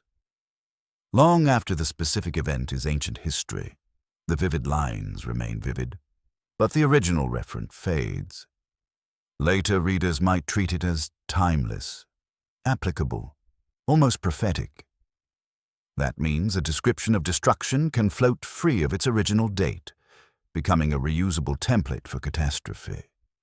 If you then bring that template into contact with a different regional story, the overlap can look like a direct connection when it is actually a shared literary pattern. Joke 3. It is the ancient world's version of reusing the same meme format for different disasters. Distracted boyfriend. But the boyfriend is a city. The girlfriend is stability, and the other woman is fire from heaven. You breathe in. Slow. Because this is the moment where the nuclear label starts to feel more like a shortcut than a conclusion. Nuclear implies a specific modern mechanism. But your biggest challenge so far is not mechanism. It is alignment. You could have the most dramatic description in the world and the most dramatic burn layer in the dirt, and still be comparing two different centuries like they are twins. The story would feel satisfying, but satisfaction is not evidence. So you decide to hold your questions in a more disciplined way. Instead of insisting on one-to-one identity, you keep three possibilities open: a shared memory of a real regional catastrophe retold across cultures, independent disasters described with similar sensory metaphors, or a literary motif of divine destruction applied to different moral and political contexts. Any of those could explain why the language feels familiar. Only the first would support a strong historical linkage. And even then, nuclear would still be a separate, much harder claim. You walk forward with that framework like a map in your hand. and the next corridor is waiting. The trap where one modern word can hijack everything. Because once someone says nuclear, the imagination stops listening to nuance, and the whole conversation starts glowing in the dark. You feel the shift the moment the word nuclear enters the room, because it does not walk in quietly like drought or siege. It kicks the door open, turns on a bright light, and starts rearranging the furniture. Suddenly, every ancient brightness becomes a flash. Every burning wind becomes fallout. Every desolate land becomes radiation poisoning. The word is so powerful that it can overwrite the actual evidence with a vibe. So you slow down and you face the word itself. Because if you do not, it will run the story for you. Nuclear is not just a description. It is a whole bundle of modern images. Mushroom clouds, shock waves, radiation symbols, documentaries, Cold War fear, and that deep human dread of invisible danger. It is a label that feels like an answer. And the danger is that it can become a conclusion before you even finish reading the question. The mainstream historical fact you anchor here is that the concept of nuclear weapons and nuclear technology is a modern development rooted in 20th century physics and engineering. And claims of ancient nuclear war require extraordinary evidence that would include distinctive physical and radiological signatures. That sounds obvious. But it is the kind of obvious that gets ignored when the narrative is exciting. Extraordinary claims need extraordinary proof. And ancient nukes is the kind of claim that demands more than poetic similarity. You think about what happens psychologically when someone wants a mystery. The mind starts treating ambiguity like a blank page meant for a specific drawing. If you already love the idea of advanced ancient weapons, you will see them everywhere. A line about the heavens roared becomes a bomber. A storm god's weapon becomes a missile. A poison wind becomes radiation. This is not because people are stupid. It is because the brain is a pattern engine. And patterns feel good. Patterns feel like control. Joke 1. Your brain is basically an overenthusiastic intern. You give it one dramatic metaphor, and it files it under nuclear evidence, with a confidence that should honestly be illegal. Now you examine the word trap more carefully. The ancient world uses metaphor because metaphor is how you compress overwhelming experience into language. When a scribe says, "Fire devoured the city," he may mean literal fire. When he says the storm of the gods swept the land, he may mean an army, or literal weather, or both. When later readers translate these lines, they choose English words that come with their own baggage. Brimstone says, for example, is loaded with sermon echoes. Wrath is loaded with moral framing. So by the time modern eyes read these words, they're already standing inside a cathedral of interpretation. Historians still argue whether modern sensational readings of ancient texts are driven more by selective quotation and translation choices than by the full context and genre of the original material. In other words, are people reading the tablets, or are they reading their own expectations? That is the heart of it. Because you can always pull a single line from an ancient lament and make it sound like the end of the world. The lament was designed to sound like that. It is doing its job. The question is what it refers to. You also think about the modern cultural moment that popularized these ideas. The ancient nuclear war theme blooms most easily in a world that has lived through Hiroshima and Nagasaki, through testing footage, through the anxiety of mutual annihilation. Once humans experience nuclear fire in real life, they start projecting it backward. They start suspecting it everywhere, the way someone who has been in a car accident hears every brake squeal like a threat. It is not irrational, it is trauma logic. But trauma logic is not evidence. Joke 2. It is like learning the word gaslighting. and then suddenly diagnosing your toaster as emotionally manipulative because it burned your bread. The word gives you power, and then you overuse it. So you do a simple, calming exercise.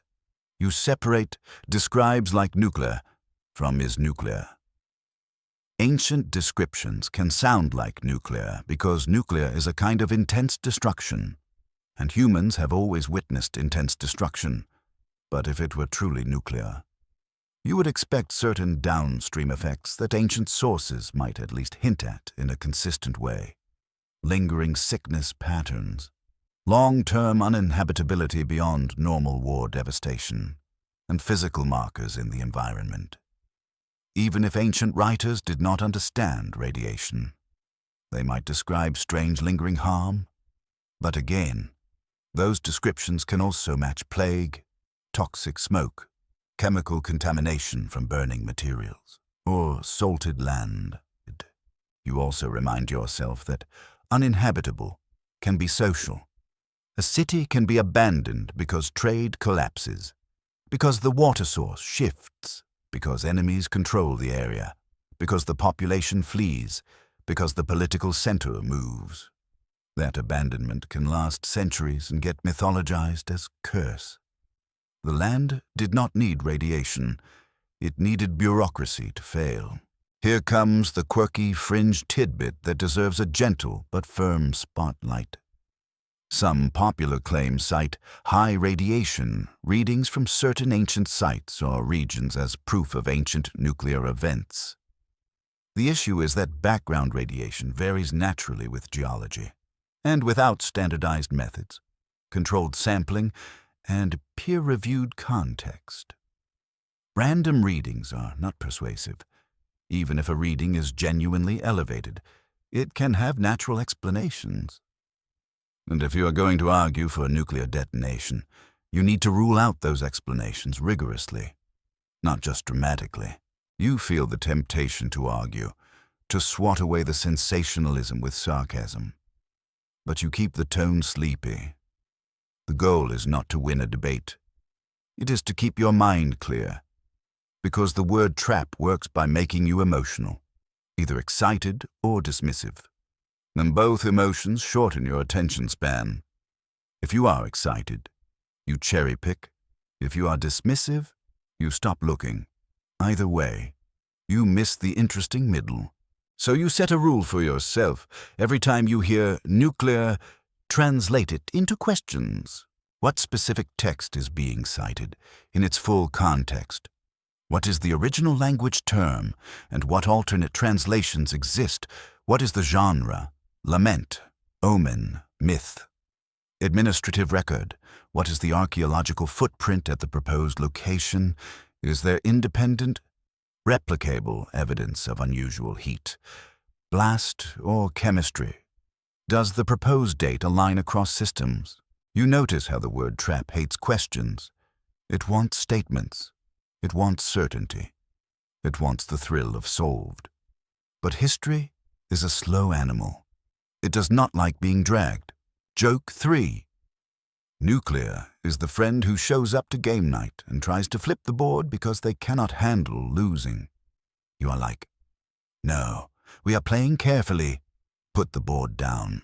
As you keep walking, the story starts to feel less like you are hunting for a single explosive proof and more like you are learning to read ancient language without modern hypnosis. That does not make the topic less thrilling. It makes it more real. Because real ruins, real tablets, and real human fear are already intense. They do not need an extra sci-fi sticker slapped on top. And now, with that clarity, you are ready to look at the wider pattern. Because even if nuclear is a trap word, the ancient Near East absolutely loved the idea of devastating divine weapons. The next step is to compare those weapons across cultures and ask what they might reflect. Pure myth, real disasters, propaganda, or some blend that keeps slipping through your fingers like sand. You keep the word nuclear in a little mental box now, not thrown away, just contained, like something sharp you only handle with gloves. because the ancient world has its own vocabulary for overwhelming destruction. And it is honestly plenty intense without modern upgrades. This is the corridor where weapons appear everywhere. But they are dressed in mythic clothing, like the universe itself is trying to look respectable while doing something violent. You walk into a gallery of stories that all share one mood. The gods have tools, and those tools can end civilizations. Storm weapons, flood weapons, fire weapons, plague weapons. Sometimes a weapon is literally called a weapon. Sometimes it is a wind, a net, a glare. A word spoken so hard the city breaks. When you line them up, you see a pattern of human experience. People witness things they cannot control, so they describe them as forces with intention. The mainstream historical fact you anchor here is that ancient Near Eastern literature, including Mesopotamian myths and epics, repeatedly uses divine weapon imagery to describe both natural disasters and military catastrophes. And these motifs circulate across cultures through contact, conquest, and shared scribal traditions. This does not mean one culture copied another like plagiarism. It means people in the same region, with overlapping anxieties, develop and share similar narrative tools. If you live with floods, you build flood myths. If you live with war, your storm gods learn siege tactics. You start with the flood motif because it is the king of ancient catastrophe. Mesopotamian flood stories, especially in later forms like the Atrahasis tradition and the flood episode embedded in the Epic of Gilgamesh, describe divine decision-making, human survival, and the world reset. A flood is the perfect mythic weapon because it is natural, terrifying, and total. It erases boundaries. It makes you feel small. And it is also something people in river civilizations genuinely experience in deadly forms. The weapon is mythic, but the fear is real. Then you pivot to fire. Fire is different. Floods wash clean. Fire scars. Fire leaves ash that sits in cracks for generations. Fire also has that from above vibe even when it is from below, because flames leap upward and smoke climbs into the sky like it is trying to file a complaint. Fire stories are easy to moralize because fire feels like punishment. It looks like anger. You notice how cultures describe fire as raining, as pouring, as falling. That language makes the sky the source.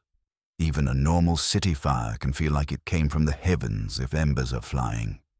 If the wind is throwing sparks across rooftops, if smoke blots out the sun. A siege fire can feel like divine action if you do not want to admit your defenses failed. The metaphors are doing emotional labor.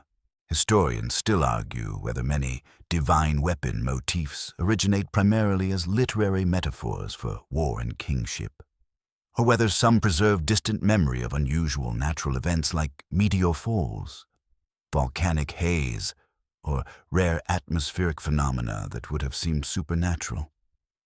This debate is not about proving myth equals fact.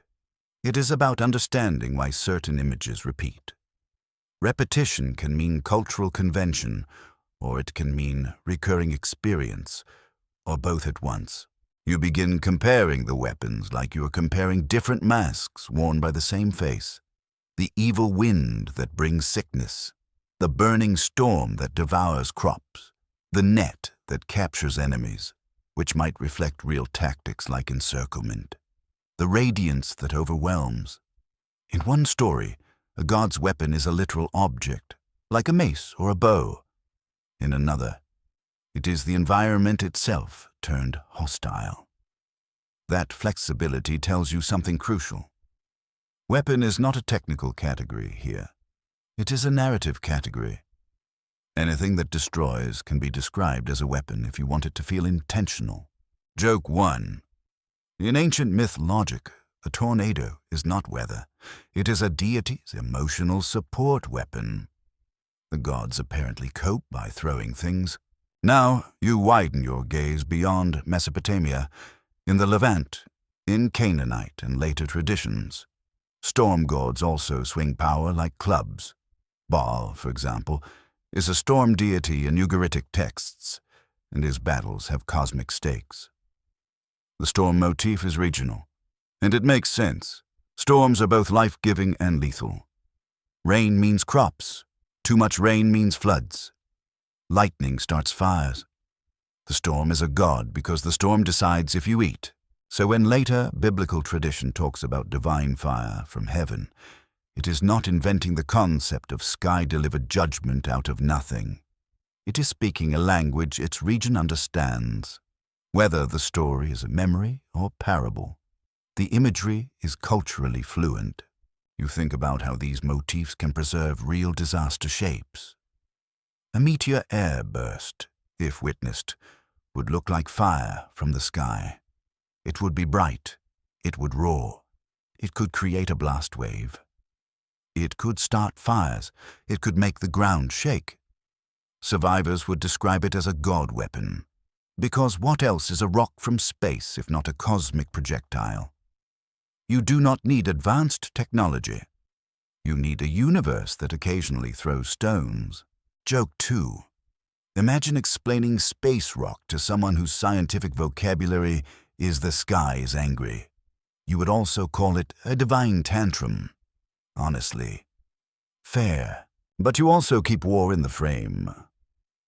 Ancient warfare can be spectacularly destructive. Cities are packed with flammable materials. Siege tactics include burning gates, firing flaming arrows, setting structures alight. When a city falls, it can burn for days. Smoke columns can be visible far away. Refugees carry the story. They will say the city was consumed, devoured, turned to ash. The language will sound apocalyptic because it felt apocalyptic. Again, sensory overlap is not exclusive. Now for the quirky fringe tidbit that pops up in discussions of mythic weapons and ancient nukes. Some modern retellings treat specific mythic phrases as coded technical terms, like thunderbolt equals explosive device, or radiance equals radiation. The temptation is understandable, but it assumes ancient writers were hiding scientific descriptions in religious poetry. And it ignores that thunderbolt is already a perfectly good metaphor for sudden lethal power in a pre-electric world. The mythic clothing is not a disguise for technology. It is the normal outfit. Still, you do not strip the myths down into dullness. You let them stay vivid, because even if they are metaphor, they reveal what people fear most: suddenness, unpredictability, unstoppable force, the sky turning hostile, the land turning sterile. That fear profile matters when you're trying to understand why a story like Sodom and Gomorrah becomes so iconic. It hits the deepest buttons: moral transgression followed by instant cosmic consequences. You walk through a mental collage of divine weapons across the region, and you start seeing how a later story could be built from older bricks, not copied, but assembled. A storm god motif here, a fire from above motif there, a barren salt land motif from the actual Dead Sea environment, a moral lesson layered on top. Over time, it becomes a narrative monument that stands taller than any single ruin. Joke 3. It is like making a playlist. You take the greatest hits of ancient terror and label it Judgment Deluxe Edition.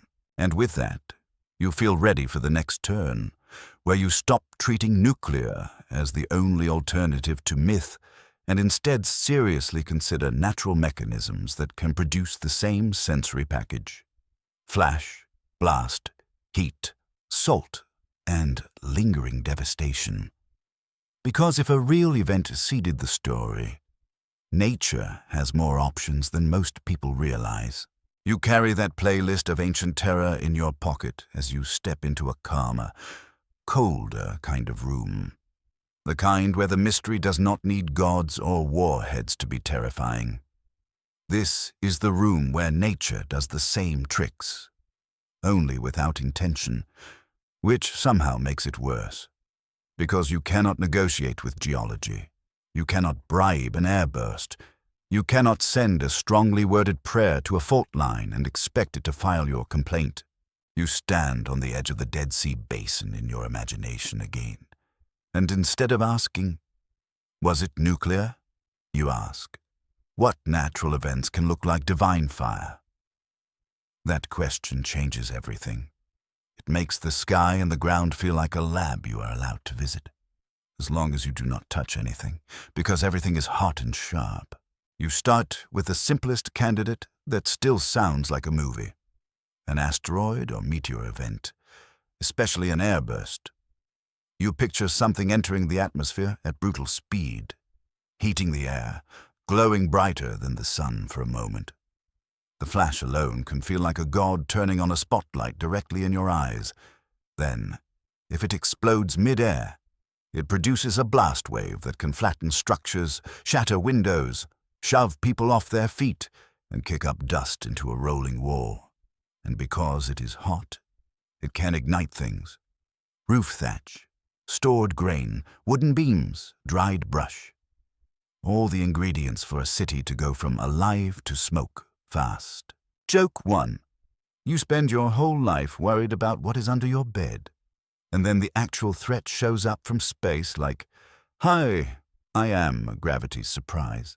Now you connect that to the sensory vocabulary you have been collecting. Brightness that devours, storm that sweeps, fire rain, wind of ruin. An airburst checks a lot of those boxes. Not because ancient scribes are secretly describing physics, but because physics feels like myth when it happens to you without warning. The mainstream historical fact you keep as your anchor here is that the region around the Dead Sea sits along a major fault system, and earthquakes have affected settlements in the Levant throughout history, sometimes causing significant destruction. An earthquake does not need to melt stone to ruin a city. It needs to drop walls, snap beams, collapse roofs, and light fires from overturned lamps. In a dense settlement, especially one built with mud brick and timber, the aftermath can look like judgment even if the cause is just the earth shifting its shoulders.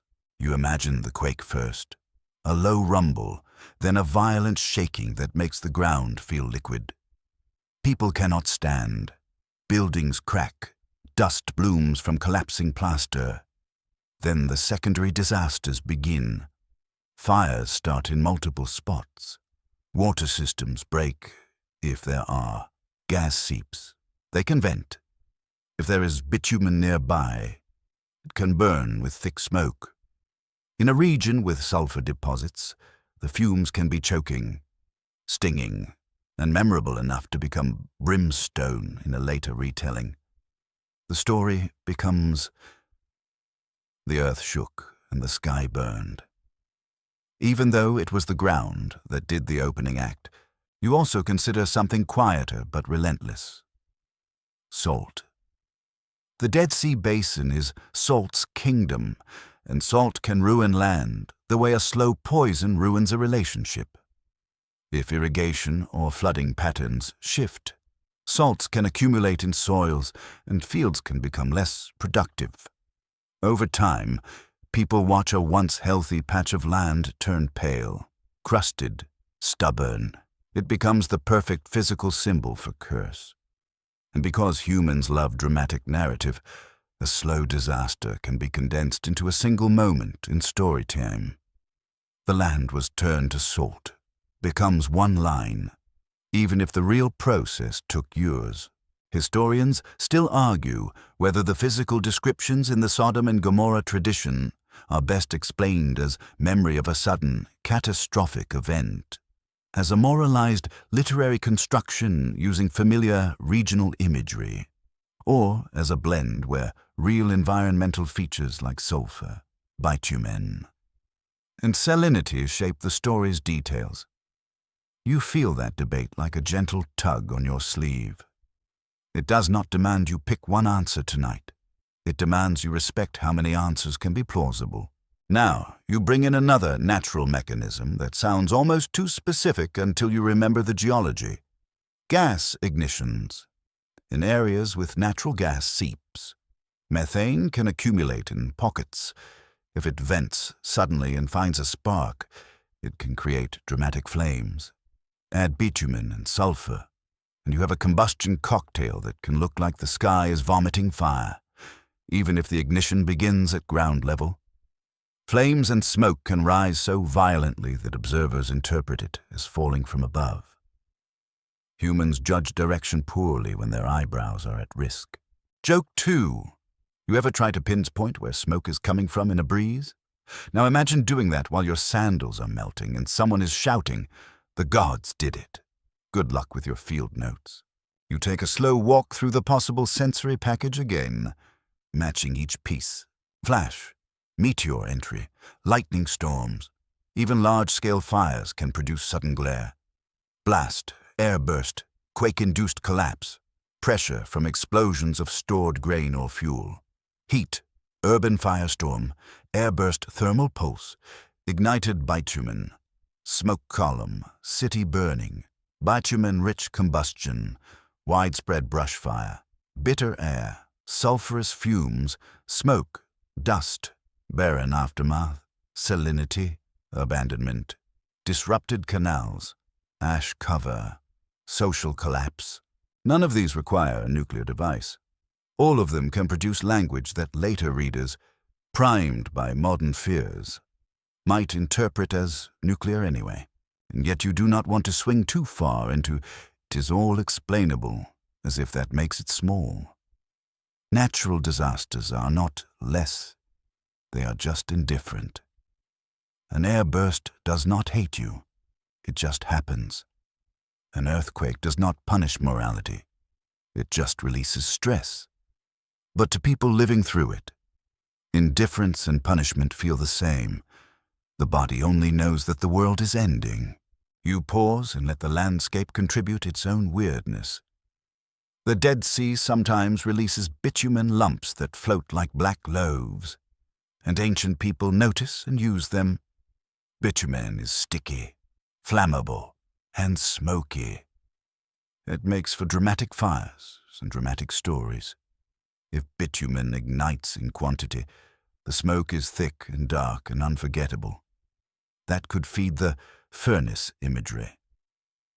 Later traditions love. Again, not proof of anything exotic, but a strong partnership between environment and myth. Here is the quirky fringe tidbit that slips into this section like a conspiratorial whisper. Some people argue for a comet fragment or cosmic airburst event specifically over the southern Levant, sometimes tying it to legends of sudden destruction and strange materials. The fringe part is often how confidently it gets mapped to named cities and exact stories, as if the sky kept a calendar appointment. The intriguing part is that airbursts are real phenomena and can be catastrophically destructive without leaving a tidy crater. So the category is plausible, even if the exact mapping is often overconfident. You feel your mind doing the responsible thing now, separating mechanism plausibility from specific identification. It is plausible that an airburst, quakefire cascade, or gas ignition event could devastate a settlement in this broader region and seed a long-lived legend. It is much harder to say, without strong converging evidence, that it definitely happened to these exact cities at this exact time in the way later texts describe. That is the line between curiosity and certainty, and you are walking it barefoot, slowly. Joke 3. Your brain wants to staple a conclusion to the folder so it can go to sleep, but the past keeps handing you new paperwork like, "Actually, we have a few more forms." You end up with a calmer version of the question you started with. Instead of, did Sumerians record a nuclear war that destroyed Sodom and Gomorrah, you are now holding something more careful and more interesting. Could ancient Near Eastern catastrophe language, combined with the Dead Sea region's geology, preserve memory of a rare natural disaster that later traditions moralized into the story of Sodom and Gomorrah. That is not as flashy as ancient nukes, but it is rich. It lets the sky, the ground, and the human voice all play their parts. And as you keep moving, you feel the next doorway opening. If natural mechanisms can mimic apocalypse, then what about the modern claims that try to prove something beyond nature? Like radiation, you're about to sift those claims the way you sift soil, gently, patiently, looking for what is actually there. You step into the next room with a calmer heartbeat, because now you're no longer hypnotized by the flashiest explanation. You're doing something more dangerous to sensational stories. You're checking what they would actually require. This is the room where radiation gets treated less like a spooky aura and more like a measurable claim. And once you do that, a lot of dramatic theories start to sweat. You keep the setting soft, though you're still walking through ancient landscapes in your mind, still smelling dust and salt, still hearing the distant whisper of tablets. But you are also holding an invisible checklist. If someone says nuclear, what specific footprints would that leave? And would those footprints survive long enough for archaeologists to find them? Because nuclear is not just hot. It is hot, plus a very particular kind of invisible aftermath. The mainstream historical fact you hold at the center here is that nuclear detonations produce distinctive radiological and material signatures, and claims of ancient nuclear events would require robust, reproducible evidence beyond ordinary burn layers or poetic descriptions, even without getting lost in technical weeds.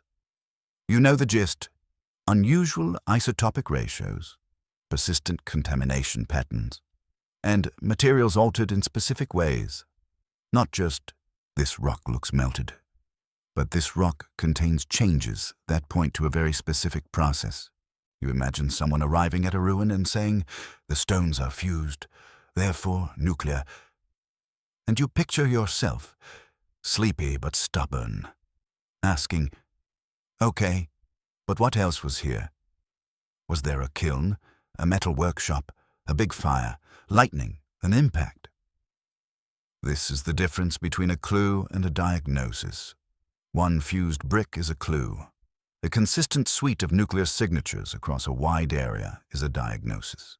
Historians still argue whether modern claims of radiation evidence at ancient sites are based on rigorous, peer-reviewed measurements or on anecdotal reports and selective sampling that do not control for natural background variation. That debate matters because radiation is not a yes/no monster. It is a spectrum, and the Earth itself produces it in uneven patches. Certain rocks and soils contain naturally occurring radioactive materials.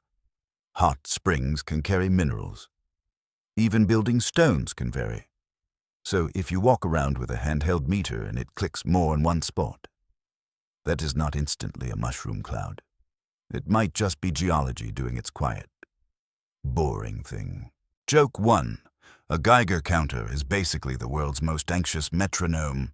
It ticks. You panic. And it is like, relax, I'm also ticking at that normal rock over there. You also consider time. Many radioactive isotopes produced in detonations decay on timescales that might not leave obvious signatures after thousands of years. Depending on what you're looking for, that does not make the claim impossible, but it raises the bar for what kind of evidence would remain and how you would detect it. A serious claim would need to be specific. Which isotopes? Which materials? Which context? Which controls? Which labs? What replication? Sensational claims rarely bother. They prefer the mood of radiation, the vibe of forbidden science. You picture the kind of physical record a large explosion could leave besides radiation: shocked minerals, melt products with particular textures, high-temperature phases in materials that are not easily formed in normal fires. widespread, consistent destruction at a specific time horizon. If you had those, you might argue for an impact or an airburst. But nuclear is still a separate step, because impacts and airbursts can also produce extreme heat and shock without nuclear. Nature can punch hard. You move through the Dead Sea region again, thinking about background radiation. The geology in and around rift zones can be variable. Mineral deposits can concentrate certain elements. Salts can carry trace components. You could find odd readings without any human-made event. And if you're already primed to find ancient nukes, you will treat every odd reading like a confession. Joke 2. Confirmation bias is the world's oldest superpower. You can walk into a salt mine convinced it is cursed and come out like, see, the salt is proof. Now for the quirky fringe tidbit that tends to be presented with a lot of confidence. The idea that ancient skeletons show clear signs of radiation sickness, like sudden mass death with specific markers. The problem is that skeletal evidence is rarely that tidy. Many diseases and stresses can produce similar bone changes, and acute radiation sickness does not leave a simple, unique label on bones in the way people imagine. You would need careful bioarchaeological context, population-level patterns, and supporting environmental data.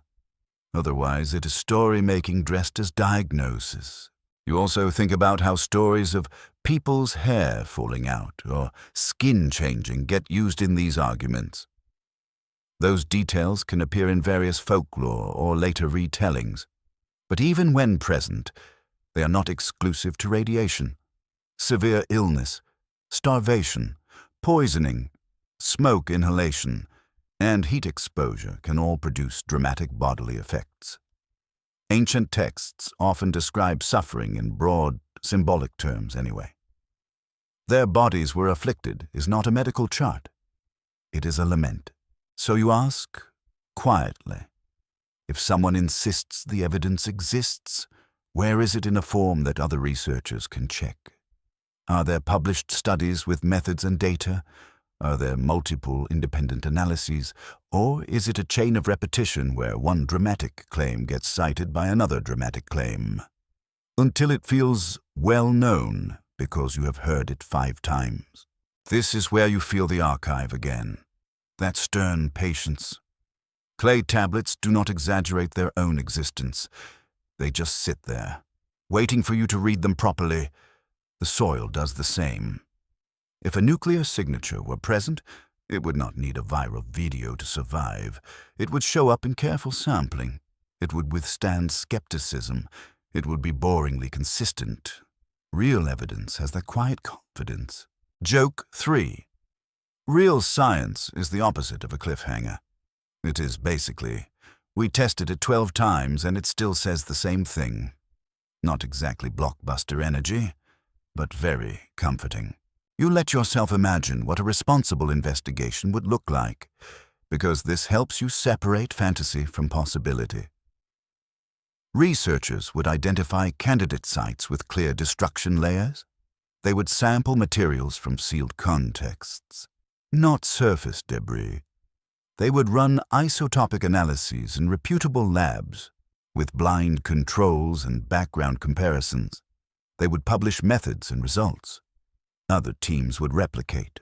If nuclear signatures appeared consistently and could not be explained geologically, the conversation would change fast, and not just on the internet. It would become a major scholarly event. But the fact that the ancient nuclear war idea remains mostly in sensational circulation, rather than being anchored by that kind of consensus-building research, tells you something. It does not prove the idea false with absolute certainty, but it suggests the evidence is not currently compelling in the way a claim of that magnitude would require. You exhale, and you feel the topic becoming clearer. The most plausible overlap between ancient texts and dramatic destruction is not nuclear. It is catastrophe described with cosmic language, possibly seeded by rare natural events or brutal warfare. then reshaped into moral narrative. That is still fascinating. It is arguably more fascinating because it is about how humans metabolize trauma into story. And now, you are ready for the next layer, the one that explains why these stories become useful to power, how priesthoods, kings, and elites take catastrophe and turn it into legitimacy. Because if you can say, the gods destroyed them, you can also say, the gods favor us. And that is a very profitable sentence. You slip into the next corridor and it feels less like a ruin and more like a courtroom. Not because there are judges in robes, but because every catastrophe story is also an argument, and the powerful are always trying to win it. When a city burns, the ashes do not just settle on rooftops. They settle on reputations. Who failed? Who angered the gods? Who deserves to lead next? And in the ancient world, the easiest way to settle that question is to claim the cosmos itself already decided. You can feel the machinery of power humming behind the myths now. Temples, palaces, scribal schools, tax systems, all of it dependent on the belief that order is real and can be maintained if the right people are in charge. Catastrophe threatens that belief. So catastrophe has to be explained in a way that keeps the structure standing. Divine judgment is perfect for that. It says the disaster was not random. It says it had a cause. It says it will not happen again if you obey. And if you are the one telling the story, you get to define what obey means. The mainstream historical fact you carry through this section is that Mesopotamian kings and temple institutions used religious ideology and scribal record-keeping to legitimize authority. And texts often frame political success or failure as reflecting divine favor or wrath. That is not cynicism. It is how the system works. A king is not merely a ruler. He is a mediator between the human city and the divine order. If the gods are happy, the canals run, the fields grow, the enemy stays away. If the gods are unhappy, everything snaps, so you picture a city after disaster. Smoke still in the air. People dazed. The temple staff is already organizing rituals because rituals are the emergency services of the ancient mind. They gather offerings, chant laments, purify spaces, and crucially, they interpret. Interpretation is power. If you can say why the sky burned, you can say what must happen next. You feel how easily this becomes political. If a rival dynasty takes over after a city's fall, they can claim the previous rulers lost divine favor. They can point to the ruin and say, look, the gods voted. In Mesopotamia, conquest inscriptions sometimes frame victories as the will of the gods and defeats as punishment for sin, negligence, or arrogance. This is not unique to Mesopotamia. It is a human habit. People hate admitting their enemies were simply stronger or luckier. They prefer cosmic explanations because cosmic explanations preserve dignity. Joke 1. It is the original, it is not a skill issue. It is the universe conspiring against me. Ancient kings basically invented that line and then chiseled it into stone. Now you bring the Sodom and Gomorrah tradition back into view, and you see the same mechanism at work, just tuned to a different moral frequency. The story becomes a warning label. It draws a boundary around acceptable behavior, hospitality, justice, community, whatever the tradition emphasizes. And it says, cross this line, and the sky might do that. It is a way to make ethics feel like physics, cause and effect, sin and smoke. It is terrifyingly effective. Historians still argue whether some catastrophe narratives were shaped primarily to teach moral and theological lessons, rather than to preserve historical details, even if they may have originated in memory of real events. That debate matters because it explains why destruction stories often get sharper over time. As they become teaching tools, they get edited for clarity and impact. The messy parts fall away. The moral becomes the spine. The physical description becomes a stage set. You consider the role of priests as analysts. They watch the sky. They compile omens. They advise kings. They can even recommend political actions based on celestial signs. This makes the omen system more than superstition. It is governance. It is decision-making under uncertainty.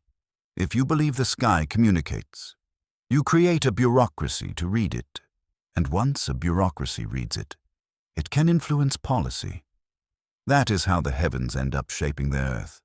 You also think about fear as a resource. After a disaster, people are scared. Scared people seek meaning, protection, leadership. If a temple can provide rituals that feel protective, it gains trust and offerings. If a king can claim the gods still support him, he retains legitimacy. Catastrophe becomes an opportunity to tighten control. And yes, sometimes it is sincere. People genuinely believe the gods are speaking. But sincerity does not cancel power dynamics. It just makes them smoother. Joke 2. The temple's PR team is basically, the gods are upset, but good news. We sell the apology package. Now, for the quirky fringe tidbit that sometimes gets twisted into the ancient nukes narrative.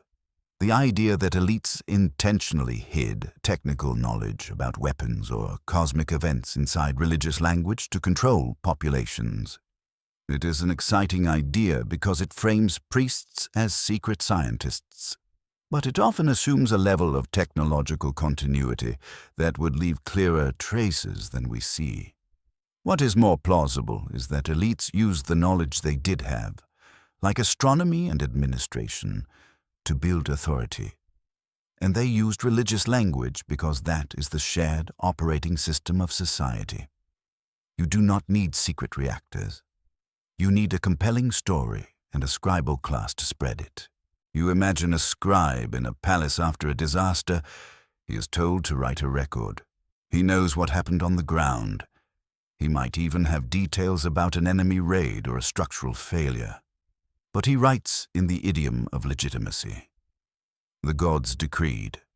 The storm came. The city's destiny was sealed. The record becomes not just information, but a public statement about order. It tells people how to feel about what happened. It tells them who is responsible, who is absolved, who should be trusted. And then, because scribal schools copy texts, those legitimizing frames can survive longer than the messy reality. A lament is copied as literature.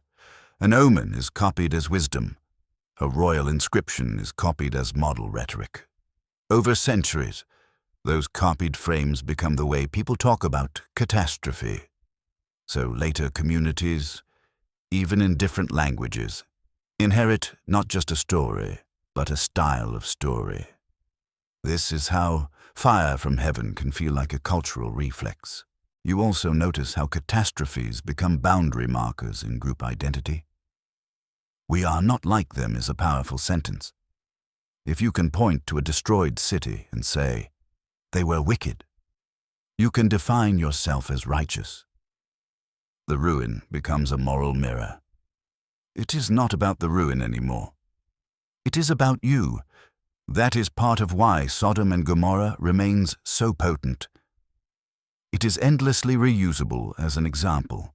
Joke 3.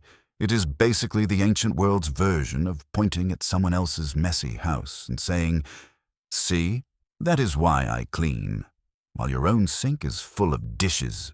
As you let this sink in, you realize something important about the nuclear war claim, even if there were a dramatic destruction event. Once it enters the machinery of power and moral teaching, it will be narrated in a way that serves those purposes. The story will highlight divine intent. It will highlight punishment.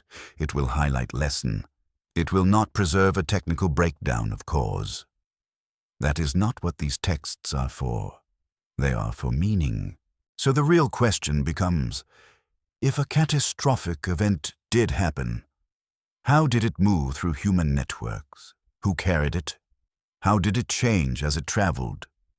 Because the next stage is not in temples or palaces. It is in the mouths of refugees, merchants, and ordinary people who retell the horror in pieces, until the pieces become scripture, epic, and rumor. You step out of the palace and temple corridors and into the street, because the people who keep catastrophe alive are not always the ones who write it down. They are the ones who flee with it in their lungs, who carry it in their voices, who repeat it at wells and marketplaces until it becomes part of the air. This is the part where the story survives by being imperfect. You imagine the survivors first. Not heroes, not prophets, just exhausted humans with dust in their hair and a taste of smoke that will not leave. They walk away from a ruined place with whatever they could grab, and the rest is left to become archaeology. They are not thinking about chronology debates. They are thinking about water, about shelter, about whether the sky will do it again. And when people ask what happened, they do not answer in neat paragraphs. They answer in fragments. It was bright. It was hot. The wind knocked us down. The air burned. The ground shook. Fire fell. We ran. Those fragments are the seeds. They are not wrong. They are just incomplete. Because fear does not take notes, and the fragments travel. A merchant takes them to the next town. A soldier repeats them in a barracks. A mother tells them to her children as a warning. Do not go near that place. Do not be like those people. Do not ignore signs. The fragments get polished, not by scholars, but by repetition. Repetition is the oldest editor. The mainstream historical fact you keep steady here is that oral tradition in the ancient Near East played a major role in preserving and transmitting stories, and narratives could evolve over generations as they were adapted to new audiences, languages, and cultural needs. Literacy is limited. Performance is everything. A good story survives because it is memorable. A useful story survives because it explains and warns. So when a catastrophe is big enough, it becomes both memorable and useful, which means it becomes durable. You can feel the transformation happening as the fragments move. Someone hears fire fell and imagines a literal fire raining from the sky. Someone hears the air burned and turns it into brimstone. Someone hears the land became barren and turns it into salt. Someone hears we were punished and turns it into divine judgment. Every listener adds a little, because the human brain cannot resist making pictures. The pictures become details. The details become canon. Historians still argue whether specific biblical narratives preserve distant echoes of real events transmitted through oral tradition, or whether they are primarily literary constructions shaped by later theological and social concerns. Even if they draw on common regional motifs, you feel that argument in the way the story changes shape depending on who is telling it. A refugee might emphasize the sensory horror. A priest might emphasize the moral cause. A king might emphasize the warning to enemies. A later editor might emphasize the lesson for the community. None of these are neutral. All of them are human. Now you follow the routes. Trade routes are story routes. Caravans move not just goods, but gossip. A disaster that disrupts a route becomes a story because it matters economically. If a once safe corridor becomes dangerous, merchants talk. If a region becomes barren or politically unstable, travelers reroute. And the reason becomes a narrative. We do not go there anymore because the place is cursed. That is an economic decision turned into theology. It happens all the time. Joke 1. You cancel a trip because the road is unsafe, And 3 generations later, your descendants are like, "Our family does not go there because the sky hates it." Honestly, it is a vibe. You also think about how trauma sharpens certain details and erases others. Survivors might vividly recall the flash and the roar but forget the exact sequence. They might remember the smell of sulfur but not the direction of the wind. They might remember people collapsing but not why. When these memories are retold, the vivid parts stay. The mundane parts disappear. The story becomes more concentrated, like a syrup made by boiling away the water. Concentrated stories feel more true because they are more intense. But intensity is not accuracy. It is just intensity. You picture a storyteller performing the tale at night, using rhythm and repetition. And the fire came down. Pause, and the smoke rose. Pause, and the land became desolate. Each line lands like a drumbeat. The audience shivers. The audience remembers. This is how oral tradition locks in, not by footnotes, but by feeling. Joke 2. The ancient world's fact-checking system is basically, did it give you goosebumps? If yes, it is going in the official memory. Now for the quirky fringe tidbit that always tries to hitchhike on oral tradition, the idea that oral cultures can preserve exact details for thousands of years like a perfect recording. Oral tradition can preserve remarkable continuity, yes, but it also adapts. It compresses. It reshapes. It makes meaning. It is not a tape recorder. It is a living organism. So when someone claims a perfect, unbroken, literal memory of a technical event across millennia, you treat that claim gently, but skeptically. Oral tradition is powerful, but it is not a laboratory instrument. You feel the language changing as it crosses linguistic boundaries. A term in one language has no perfect match in another, so translators choose the closest emotional equivalent. Storm might become wrath, wind might become spirit, burning might become brimstone. Each choice shifts the picture slightly. Over time, the story drifts toward the vocabulary that best serves its function in its new home. You also see how communities use catastrophe stories to orient themselves morally. A story about destroyed cities is not just about the destroyed cities. It is about the living community deciding what kind of people they are. We must be hospitable. We must be just. We must not become corrupt. The destroyed cities become negative space, defining the shape of righteousness by contrast. That is why the names Sodom and Gomorrah become symbols rather than mere locations. They become moral shorthand. Joke 3. It is the ancient version of naming your group chat, "We are not like them," while you are absolutely like them in at least 3 ways.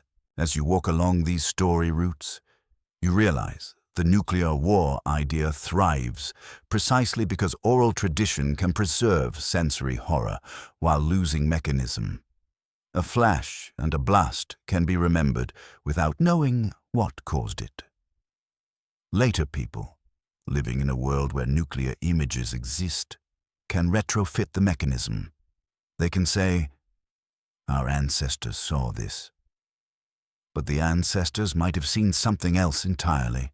An airburst, an earthquake fire cascade, a chemical-rich inferno, or a brutal war. The sensory kernel can be real without the modern label being correct.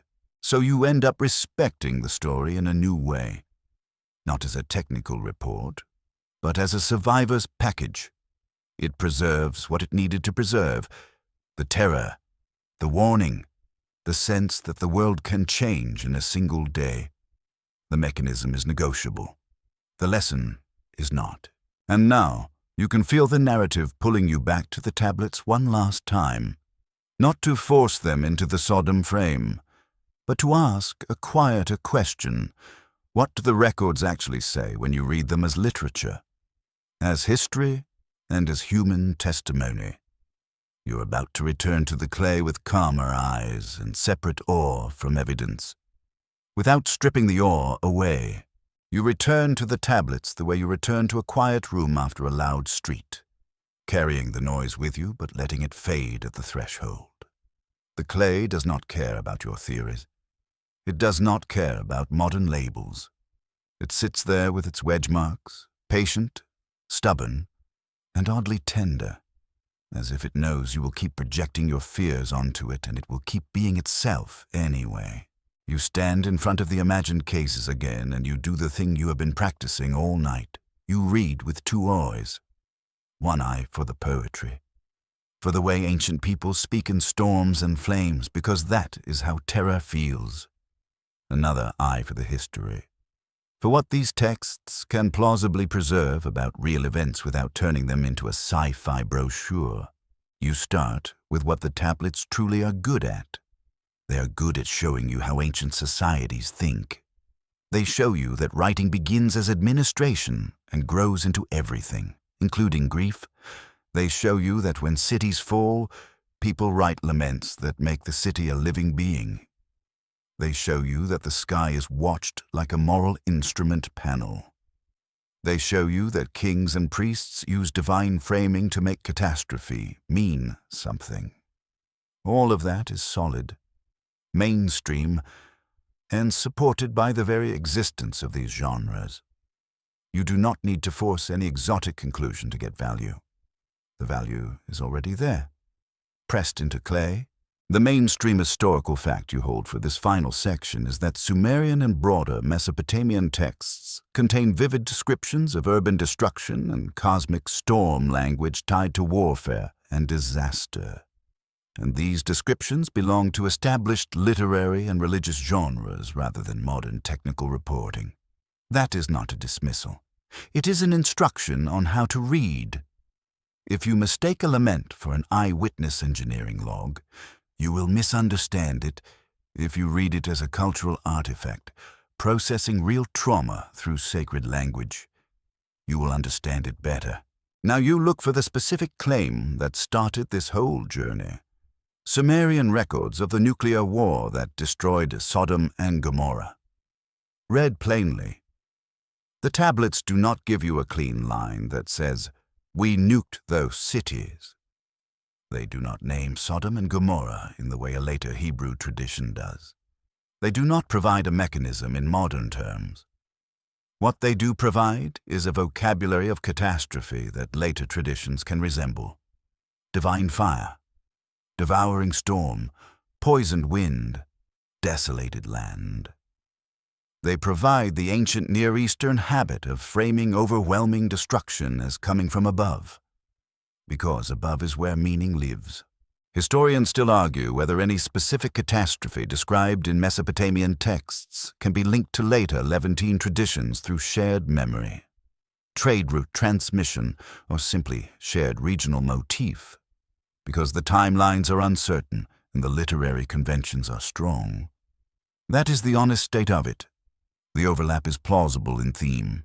It is difficult in specificity, so you let yourself state what you can say responsibly, without killing the mystery.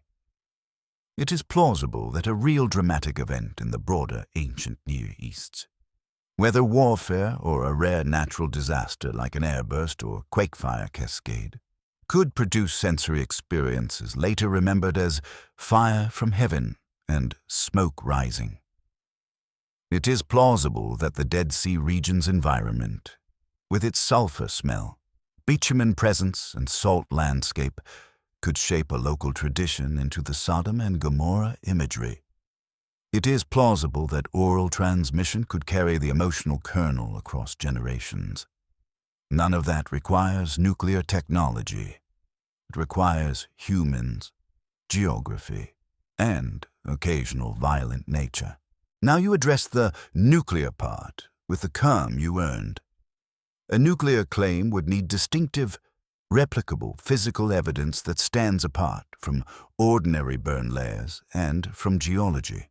It would need radiological signatures and material transformations that cannot be explained by known ancient processes or natural events. In the story space you have walked through tonight, that level of evidence is not what you have. What you have is interpretive resemblance, language that can feel like nuclear to a modern reader. Resemblance is not proof, and still, you do not shame the fascination. Because the fascination is a real emotion, and it comes from something real. Ancient people experienced destruction big enough to feel like the world ended.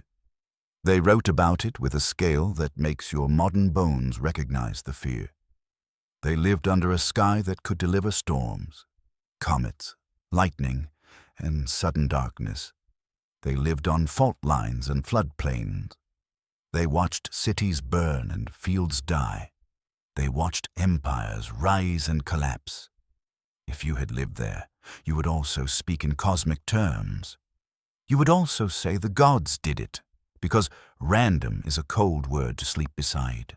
Here is the quirky fringe tidbit you let sit on the shelf without letting it drive the car. The ancient world does contain strange, dramatic descriptions that modern readers can map onto all kinds of phenomena, from impacts to plagues to forbidden technology. Fringe ideas persist because they're often built around real strangeness, rare events, gaps in evidence, dramatic language, and the human appetite for hidden truth. The danger is when the appetite becomes the conclusion. The safer way is to treat the strangeness as an invitation to learn, not a license to declare. Joke 1. Soft and sleepy now. If the ancient gods really had nukes, they would absolutely use them to solve temple budget disputes. You forgot the offering? Goodbye, city. Ancient bureaucracy with cosmic weapons is a terrifying comedy. You take one last mental look at the clay, and you feel gratitude for its stubbornness. The tablets do not confirm your favorite theory, but they also do not shut down wonder. They give you a richer, more human story, a region where catastrophe is common enough to become literature, where the sky is red like fate, where destruction is narrated as divine because that is how people survive it emotionally. The story of Sodom and Gomorrah, whether it began as a memory, parable, or blend, lives in that same human ecosystem. It is less about a single weapon and more about a shared, ancient fear that the world can flip in one day, and you can be reduced to smoke and salt before dinner. Joke 2, honestly. The most ancient thing about you right now is how you want one neat answer. Your ancestors would laugh softly and say, "No, you get a story instead." And now, because it is bedtime, you let the sharp edges of debate soften.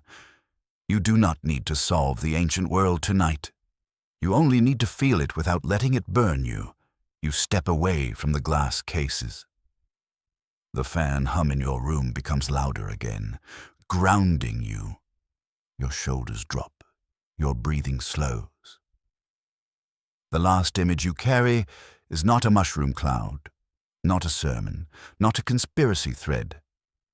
It is a small clay tablet in a quiet case, holding the shape of a human hand that pressed wedges into wet earth, trying to keep something from disappearing. And as you drift towards sleep, you let the scene fade in gentle layers. The city lights in your imagination dim. The salt haze becomes a soft blur. The stars above the ancient plain stop looking like warnings and start looking like distant lanterns. You're safe in your bed, far from fault lines and burning winds, listening to the soft, steady hush of night. The past can stay where it belongs, behind glass and in story, while your mind floats slower and softer, like a leaf on calm water, like dust settling in a silent archive. End of script. Sweet dreams.